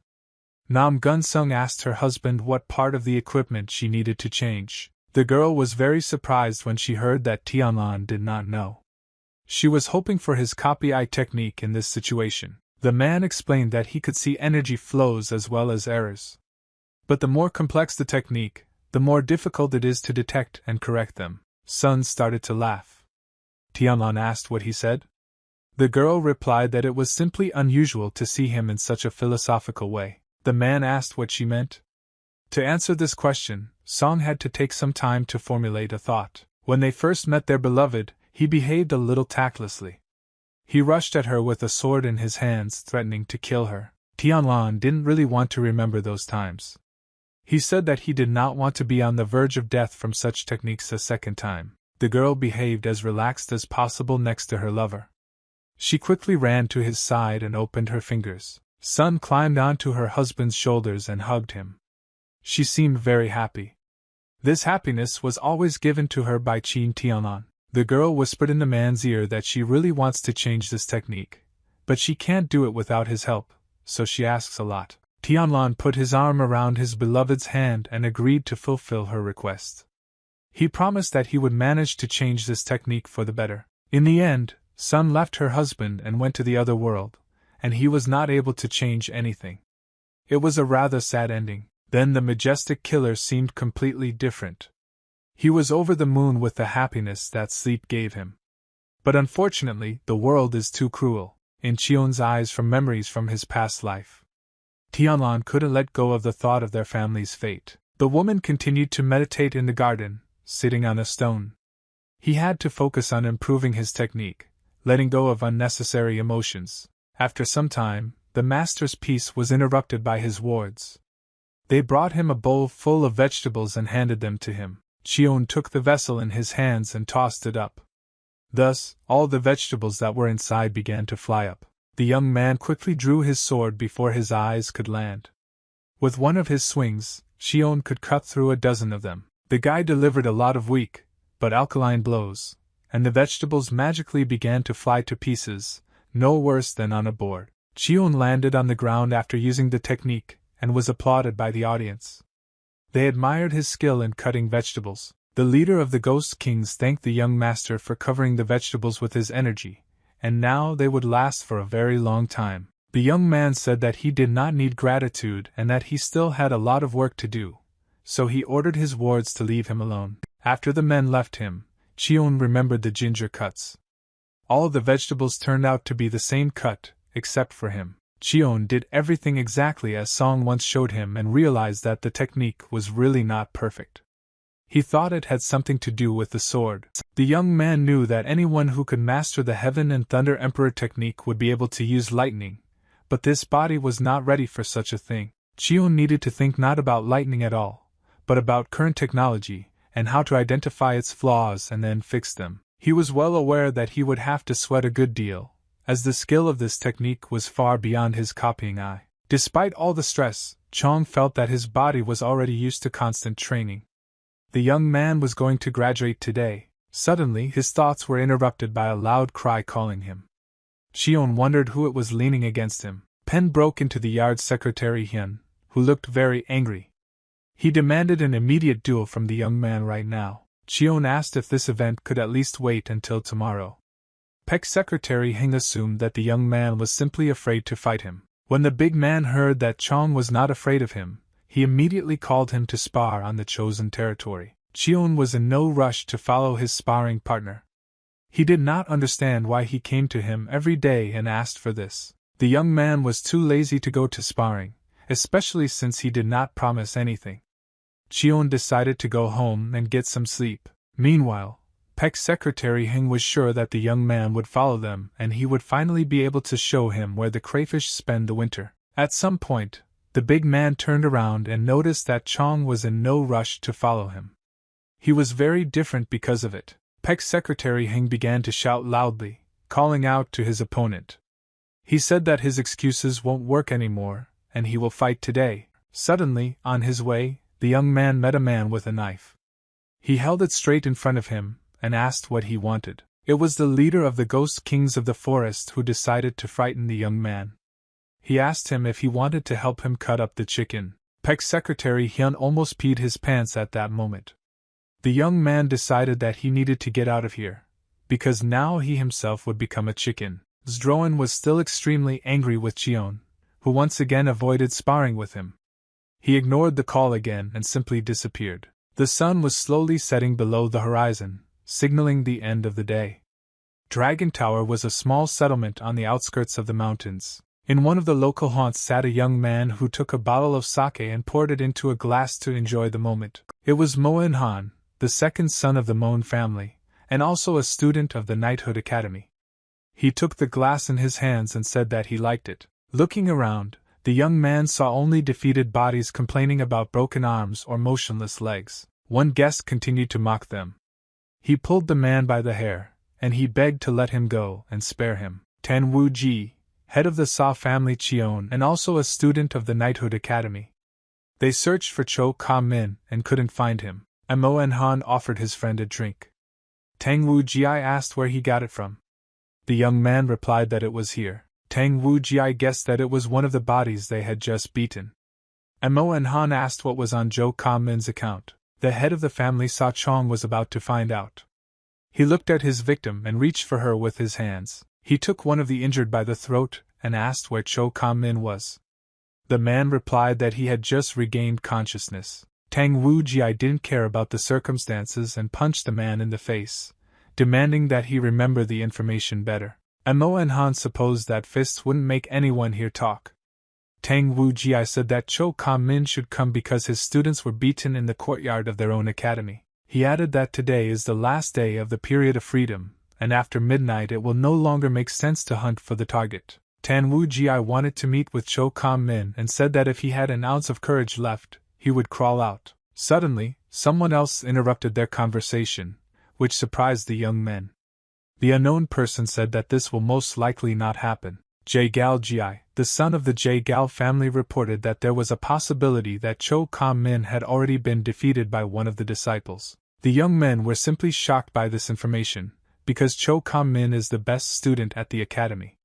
They asked who could have beaten him. Jae Gal Ji looked at his friends with an interested look and said that the answer would make them gag. Cho Ka Min was beaten by the head bastard of the Blue Dragon Academy, the illegitimate son of the great assassin Nam Gun Cheon. Tang Wu Ji just couldn't believe it. He asked if the young man was at all sure of the authenticity of this information. Jae Gal Ji added that the best student had help and a bodyguard with him, but still, Cheon beat him to death. The young man assumed two options for the development of events. Either Chong became incredibly strong or Cho Ka Min and his gang are just fakes. Mo En Han said he was leaning towards the second option. After 3 minutes it was already midnight, and the day of freedom was coming to an end. Mo En Han understood this perfectly. He looked out the window and said that what was started must be finished at any cost. Jae Gal Ji suggested that we go on a search as soon as possible and all together, just in case. Tang Wu Ji replied that the children of the 5 great families are still not decreed by anyone. The son of the Jae Gal family disagreed with this and bowed. The young men set out on the road together. Mo En Han remained sitting at the table and was now constantly thinking about Chong Nam Gun. It's almost midnight. The sun fell behind the mountains and the grounds of the Blue Dragon Academy began to glow with night lights. Cheon walked the night streets and enjoyed the air. He really liked the moon in the night sky today, but the young man could not just think about nothing. Unsettling thoughts constantly crept into his head. He was thinking about a competition in which he could reach enormous heights. Then his name will definitely be remembered and this will be the first step towards the revival of the Nam Gun family. Then the checks will become even more brutal, but the enemies will also be more obvious. Cheon wondered if he should win at all. One of his thoughts was to take second or third place, so as not to draw too much attention to himself and avoid unnecessary duels. Suddenly, the young man's thoughts were interrupted by a voice behind him. He called the young man a vile rat who seemed to understand only the language of Kalax. The stranger was slowly approaching his goal. He added that now the young man definitely cannot avoid the fight, and he has nowhere to run. It was Pen's secretary Hyun, who was very angry with Cheon for running away from him. Stroven reached for his sword, showing his intentions. Cheon behaved loosely, even before the blade of the sword. He asked the enemy why he was looking for him so eagerly. Pen Secretary Hung ordered the young man to just shut up and take out his sword so that they could finally spar and find the winner. Cheon understood very well why the big man was angry with him. He said there was nothing he could do about his father killing Peng's grandfather, Secretary Hina. These words made the boy very angry. He understood that if it weren't for this incident, the Hebei clan would still be one of the big families. Pen Secretary Hung rose into the air and swung his sword at the enemy, which seemed to be very heavy from the hidden energy. Cheon assessed the situation and realized that the enemy was using the kidney meridian. He had never seen anything like this before, and it was quite interesting. Having avoided the blow, the young man realized that this technique requires a lot of energy, and also slows down the man's actions several times. Pen Secretary Hyung wasn't going to stop there. He swung his sword again and shouted that Cheon would die right here. Cheon narrowly dodged the blow as he did not expect such a speed.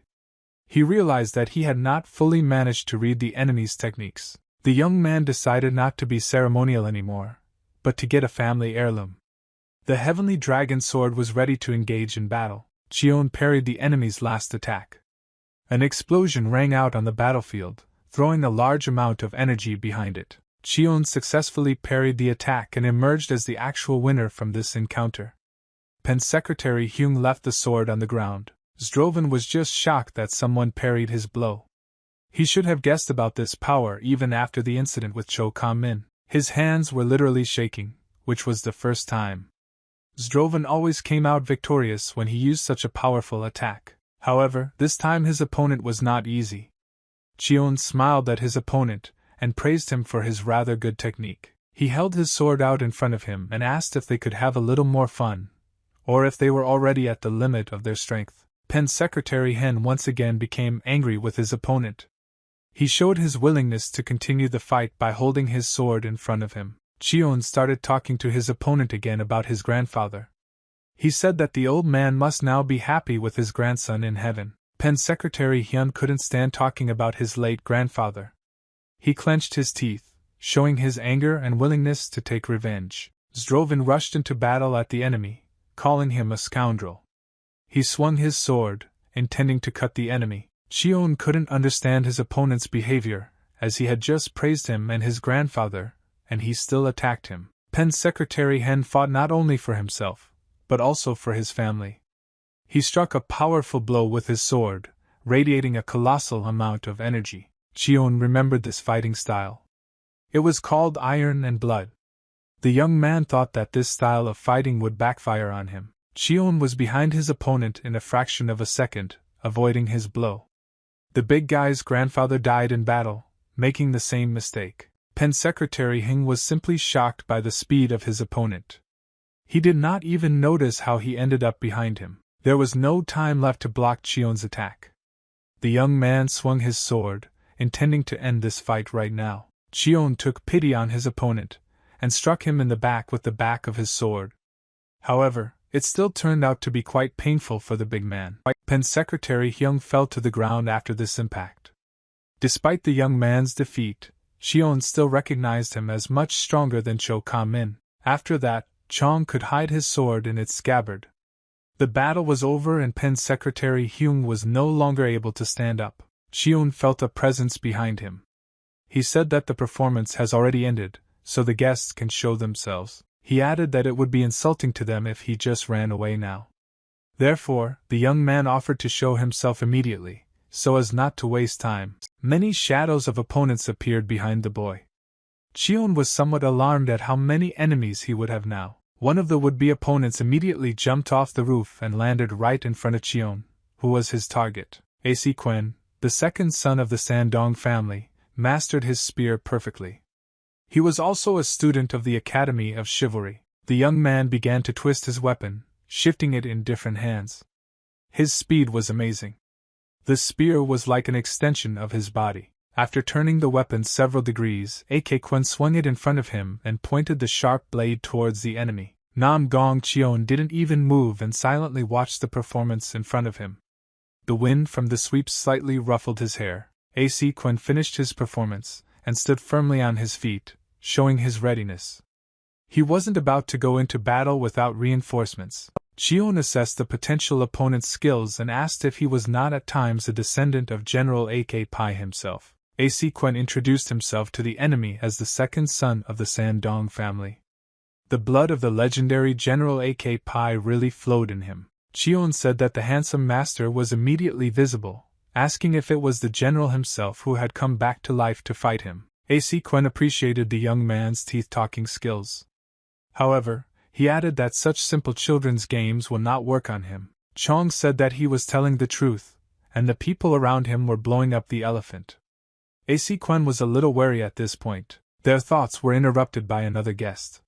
He was on the roof and shouted loudly, calling Cheon a brazen bastard. He immediately rose from his place and landed in front of the enemy.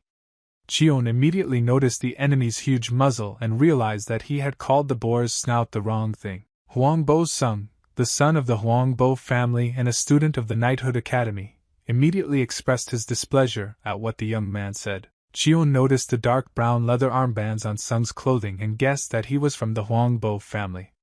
His eye worked well. Cheon added that he managed to resurrect himself before this family had time to rot. Huang Bo-sung had no idea what he was talking about. Suddenly, another figure intervened in this fight. Cheon noticed that behind his back, someone called him his toy. It was Tang Wu-jiai who told someone that the young man seemed lucky to beat Cho Ka-min, but he was too cocky. When the young man gave a signal with his right hand, the soldiers who were with him on the roof immediately jumped down. Cheon found himself surrounded by dozens of opponents. He didn't like it very much, as it was a very difficult battle ahead. However, the young man was not scared at all. He looked at his enemies and told them to approach in the order in which they wanted to be kicked. Tang Wu-jiai only laughed after the young man's words. Now he realized that he was really overconfident, but he was unlikely to win. Cheon turned to the chief and called him worthless, as he didn't even want to come down from the roof because he was afraid to go into battle. Tang Wu-jiai was very angry at the young man's words. He clenched his right fist and promised his opponent to shut his bad mouth forever. Shurikens from his arsenal and threw them towards the enemy. It was quite unexpected. Cheon immediately assessed the attack with his eye and realized that it was a butterfly flight technique. He didn't expect the enemy to have such a powerful attack, but for Cheon, this attack meant nothing. He deftly deflected one of the shuriken with his sword and it hit the body of one of the opponents. This young man fell powerless to the floor from the wound and could not move. His body began to shake and he sighed heavily from the pain inside. Cheon realized that the weapon was poisonous and capable of draining energy. He called his enemy real scum if he uses such a weapon. Tang Wu-jiai had not expected that the young man would be able to deal with his attack so easily. He gritted his teeth and said that this was just the beginning. After that, he threw some more shuriken towards the enemy and asked if he could handle it since these are more powerful. Nam Gong Chong was not going to assess the situation this time. He instantly moved from his seat to counterattack with shurikens. Cheon deftly began to deflect the shurikens so that they were redirected towards the opponents. The young men did not expect such a turn of events. As he continued to parry the attack, Cheon said that this was why he had said to line up for kicks from the beginning. Cheon looked at his enemy with a demonic gaze, bringing his sword to his side and said that he would be next in line. Cheon was referring to Tang Wu-jiai, who only fought at a distance. The young man did not like the fact that he had now become the main target. Tang Wu-jiai at the enemy after these words. He threw out a couple more shurikens and asked how he dared threaten in the first place. Cheon dodged the attacks with ease. He rated the enemy's abilities at a high level, but considered him too raw for combat. The young man quickly ducked from his seat, leaving behind only smoke. Cheon's speed was on a whole other level. One of the students of the Knighthood Academy noticed the young man above his head, and could not understand what he was even going to do. Cheon used one of his opponents as a stepping stone. He stepped on his face and pushed away to keep moving. Cheon had almost reached Tang Wu-jiai. He asked where his famous strength was, whether his father had not had time to teach him it. Tang Wu-jiai did not expect such a turn of events. He did not have time to react to the fact that the enemy instantly approached his face. A student of the Academy of Chivalry loudly shouted to the best man that the young man would not dare to do such a thing to him. However, it seems that he did not know Cheon well. The Blue Dragon Academy student threw his opponent to the ground with all his might. Tang Wujiai felt the exact number of vertebrae on his spine. Tang Wujiai was greatly angered by Chion's words when he asked if he really thought he could face him with such skills. At that moment, AK came to help his fellow student Quen. He swung his spear to distract the young man. He struck a powerful blow with his weapon right at the place where Chong was. For a moment it seemed that he hit the target. Chion blocked with his sword and tried to resist for a while, but he was at a rather disadvantageous position in this situation. Therefore, the young man decided to retreat and, having done a somersault in the air, landed near the wall to have a better view of the battlefield. Huang Bo's Sung immediately charged towards him, covering his fists with streams of energy. He ordered everyone to disperse so that no one would be hurt. Zdrovin delivered a powerful blow with his fist, which Chion easily dodged.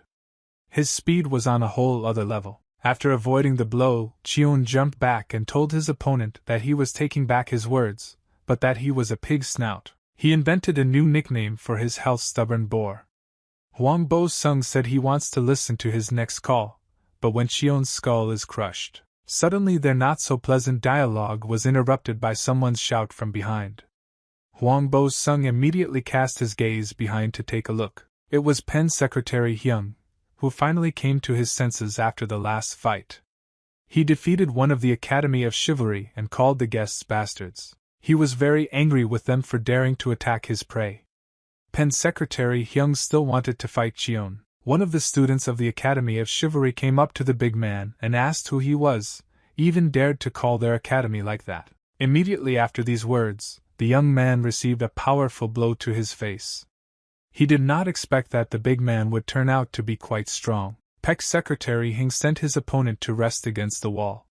He said that if they want to fight Chion, then it's their turn. Senior students from the Knighthood Academy did not want to tolerate such treatment. They decided to immediately put the young man in his place. Pen Secretary Hyung wasn't just going to stand up either. He immediately rose from his place and headed in the direction of the opponents. He swept through them with lightning speed. The young men still continued to say that he could not overcome them. They were very surprised when the young man simply ran past them. They turned their heads back and did not understand what had happened. For the purpose of Pen Secretary Hyun was not at all the students of the Knighthood Academy, but Chion, whom he wanted to defeat at any cost. Chion noticed the danger in front of his face in time, and blocked the big shot without much effort. Zdrovin met the enemy with his eyes and promised to destroy him. Chion was surprised that he even got up and was going to fight again. AC Quen wasn't too pleased that the big man had run past them and was attacking a completely different target, ignoring them. Huang Bo Sung was even more enraged as he did not want to tolerate such treatment. He wasn't going to just stand still. AC Quen decided to take responsibility into his own hands and turn to his fellow students. He ordered them all to attack at once, while the students of the Blue Dragon Academy were figuring out the relationship. Huang Bo Sung was coming towards them with loud cries for their death. Pen Secretary Hing decided to take matters into his own hands and counterattack the approaching enemy. He told him to get out of the way immediately. Huang Bo Sung didn't expect his shot to be blocked. He barely had time to put a block on a very fast attack of a big man. Chion heard someone else's loud screams promising to deal with him. The young man did not show any emotions and simply watched the events. Pen Secretary Hing also stopped AK Quen, ordering him to fall off. He was not going to give away his goal, which he had already almost overcome. AC Quen was also surprised by the greeting skills. His spear began to shake from the colossal force inflicted upon it by the enemy. AC Quen was forced to retreat, and asked why the big guy was bothering them at all, since they now had one goal for everyone. Pen Secretary Hyung replied that they would not be able to do anything about Chion. Zdrovin was already well aware of the young man's skills, which were very strong. AC Quen was generally in a misunderstanding of what was happening here.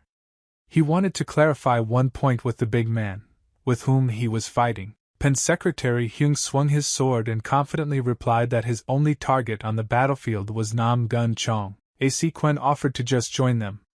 Chion decided to intervene in this conversation and asked his opponents not to argue. He started spouting some nonsense about the fact that students from neighboring academies should get along with each other, and not arrange such illegal sparring matches. Pen's secretary Hung ordered the young man to shut up immediately, and swung his sword at him. He was already tired of Cheon's constant insolent statements. Nam Gong Cheon realized that his words would no longer affect his opponents. Therefore, he exhaled and prepared to continue the fight again. He looked at his opponent, and made one last offer to stop the fight as it would not be in their favor. Pen's secretary Hyun gave his answers with a punch. Cheon blocked him and told him to line up exactly now so there would be no questions. Pen's secretary Hing still didn't understand what his opponent was. He tried to suppress it with the power of his sword. At some point, Cheon decided to give in forcefully, and took his sword away. After that, he had to dodge the blow. The young man decided not to stay in one place for a long time, and quickly moved from it after breaking the connection with the enemy's sword. Chong made the decision to retreat to prepare for the next attack. Pen's secretary Hyung did not expect such a turn of events. Cheon, despite the unpreparedness of his body, still decided to use the technique of the Nam Gong clan. He used the lightning technique. Pen's secretary Hyung blocked the blow and was shocked by its power. He could barely contain such a powerful flow of energy. Chong praised his opponent, but added that he quickly redirected his energy to the midfoot to counterattack. The young man decided that no one from the Pen family was capable of such a thing, and this was their limit. Pen's secretary Hyung was very angry after these words. Their fight was interrupted by one of the Night Academy students who swooped down on their opponents from the air, asking if they had forgotten about them. Cheon immediately noticed the divine flower scattering technique with his copying eye. He was a little worried at this point. Pen decided to undertake this attack Secretary Hen. He swung his powerful sword and created a stream of energy for the block of needles. Chong mentally praised, in this case, his partner who had managed a technique that was virtually impossible to defend against. Pen's secretary Hyung told Chong that he would deal with these scumbags, and then he would come to him, asking him to wait a little while. Cheon didn't mind watching the fight at all. He told Hen that he could take his time and give it his all. Meanwhile, Tang Wu Jiai, who was attacking the youths, was simply shocked that his scatter technique was easily repulsed. He gritted his teeth and promised himself to destroy his opponents, even if he had to use all the weapons in his arsenal. One of them was a rain of needles. A type of weapon of the Tang family. When used, tens of thousands of needles are formed, covered with spiritual energy. Tang Wu Jiai understood the whole of this technique, but he also understood its shortcomings. After use, the young man would have suffered very serious injuries. He seriously thought about the decision. The young man could not come to a common thought with his body and brain. They brought 40 people here from the academy and still can't handle just 2. And Chong dares to make fun of them. Pen's secretary Hung was now also on the side of the Blue Dragon Academy. He entered into battle with an enemy equal to him in size. After assessing the situation, Tang Wu Jiai still decided to use this technique. He set fire to the TNT and shouted that now was his time to fight. The young man promised his opponents that they would not be left alive after this technique. He placed all his hopes on this combustible TNT. However, everything did not turn out as the young man expected. A stranger approached him from behind and extinguished his weapon. Turning his head back, the young man saw a handsome blonde in front of him, who said that it was no longer possible to cross the border. The blonde introduced himself as the Academy's Blue Dragon class teacher. Pai Liang arrived again just in time and warned of fatal consequences for the students. Tang Wu Jiai was simply indignant that a teacher had come here. He emphasized that he has no right to interfere, since now is the period of freedom. Pai Liang pointed his hand to the sky and said that it was already midnight, and therefore the laws of the freedom period would cease to be effective from this moment. Other teachers also arrived on the battlefield and informed the students that the period of freedom was over and that the fight should be stopped. Pen's secretary Hung was the most outraged of all.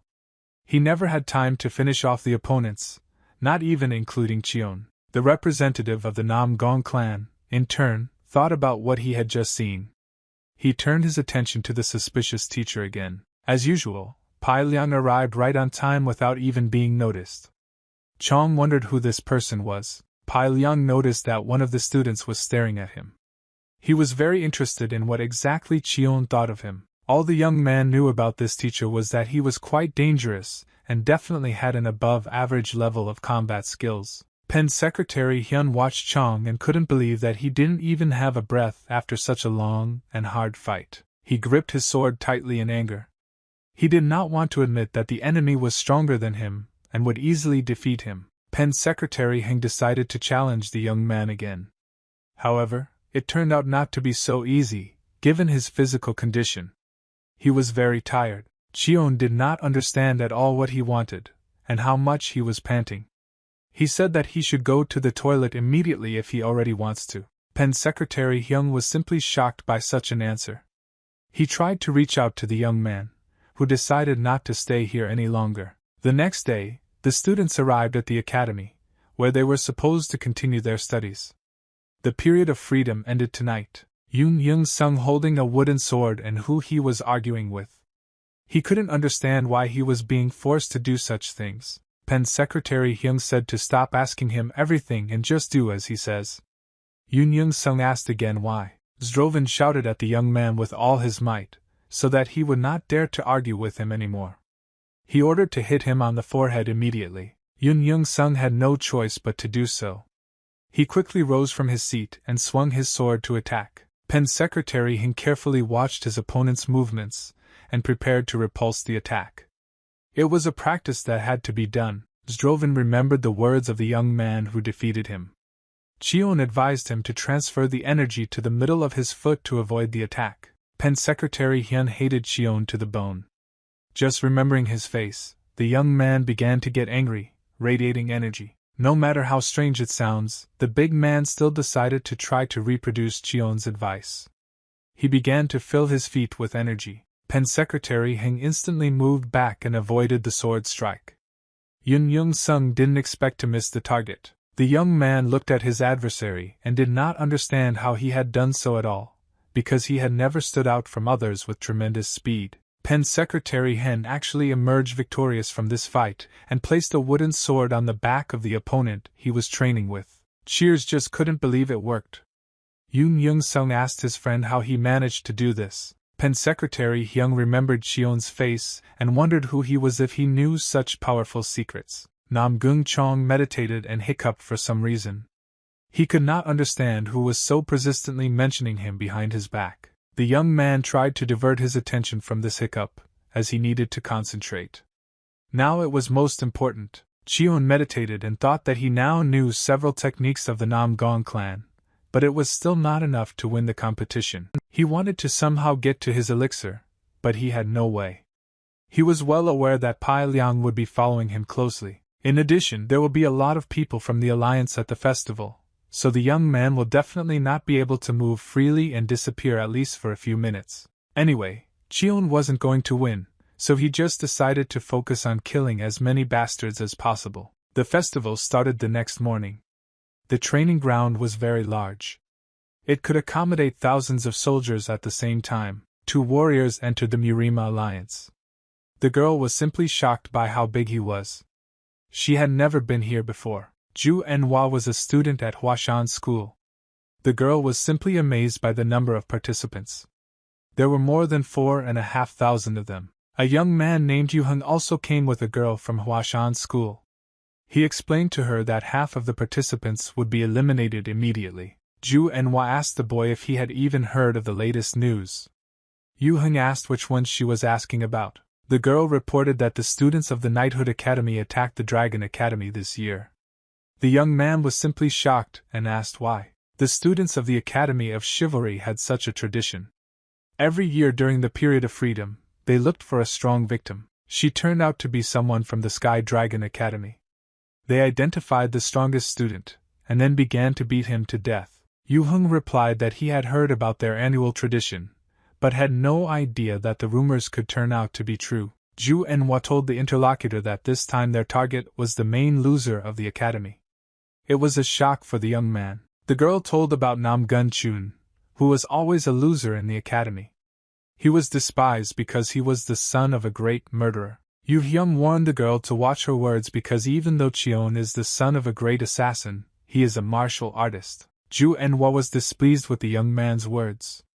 She did not like to observe etiquette and called the interlocutor similar to an old man. The girl continued to spread gossip and reported that if it hadn't been there, the students of the Knighthood Academy would have failed the hunt this year. Yuhan replied that the girl should focus on herself and stop paying so much attention to the rumors as they were distracting her. Ju Enhwa was just a shocked reaction of the young man. She asked if he was worried about the fact that the students of the Knights Academy had messed up. At this moment, Yu Heng turned his attention to a voice behind him that questioned what the girl had just said.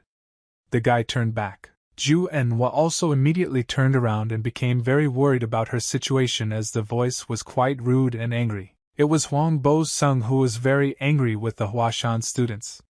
He demanded that they repeat again what they had just discussed. Yu Heng immediately decided to apologize to the big man.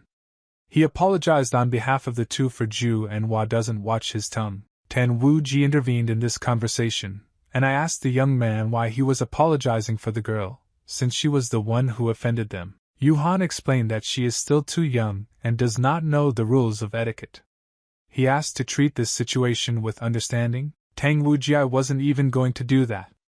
He looked down on the interlocutors and asked why he should understand and respect them at all. Ju Enhwa expressed her displeasure that Yu Hyun apologized to the young men, and they don't even want to show him their respect. Tang Wujia told the girl that she better shut up since she was the one who started it.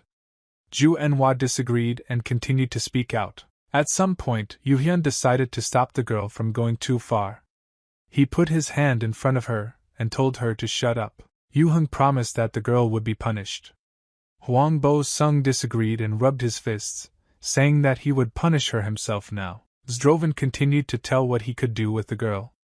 At that moment, someone behind him ordered the pig's snout to move out of the way. Turning their heads back, the students saw Nam Gun Cheon in front of them. As always, he was in his repertoire, walking forward confidently. He once again advised the fat man to get out of the way, as he was still being prevented from passing, and there were already too many people here. Huang Bo-sung was at the edge of his emotions. He could no longer tolerate the presence of a young man who, in addition, dared to insult him. Zdrovan decided to reprimand the young man for his words. He rushed into battle with his fists, covering them beforehand with a stream of energy. However, Cheon was able to easily stop this attack despite its power. He simply caught the opponent's fist, squeezing it in his hand. Other students immediately paid attention to the loud screams. They noticed that even before the competition, the students were already going to fight. Huang Bo-sung was simply shocked when his attack was stopped with ease. He couldn't believe that anyone could hold his fist. Yu Heng couldn't understand how this happened. The energy fist of the Huang Bo family was stopped today with one hand. Disciple Huashan carefully watched the clash of opponents. He couldn't believe that Huang Bo-sung couldn't even move his arm. Zdrovan decided to use his other hand to attack. He used the same technique and was about to crush the enemy. Cheon only smiled in response to the enemy's shouts. He said he attacked him first, so now don't be offended. Cheon simply twisted the left hand of the man. Huang Bo-sung was unable to do anything about it, and fell powerlessly to the floor, crying out in pain. Tang Wujia wanted to help his friend in battle, but an obstacle appeared in his way in the form of someone's hand. That hand belonged to Yu Heng, who stopped the young man and said that he did not want to stand by while someone helped him. Tang Wujia was very angry at the obstacle and called the young man a bastard. He took out his shuriken and advised him to get out of the way. Yu Heng realized that his potential opponent was from the Sa family. Cheon asked how the son of a noble man could act so recklessly. Tang Wujia became even more irritated after these words. He shouted at the enemy to shut up, causing Yu Heng to draw his sword. Suddenly, Cheon was forced to stop his taunting of the big man as something very loud caught his attention. Huang Bo-sung also paid attention to the voice that echoed from everywhere. Zdrovan continued to lie on the floor and writhe in pain. The parallel battle, which hadn't even started yet, also stopped. The young men raised their heads in the direction where someone's voice was coming from. Some man loudly announced to everyone present that they had come here for a reason. He was finally about to start the competition. All the students immediately turned their heads towards the main building. The 14th Dragon and Phoenix Battle Festival was declared open.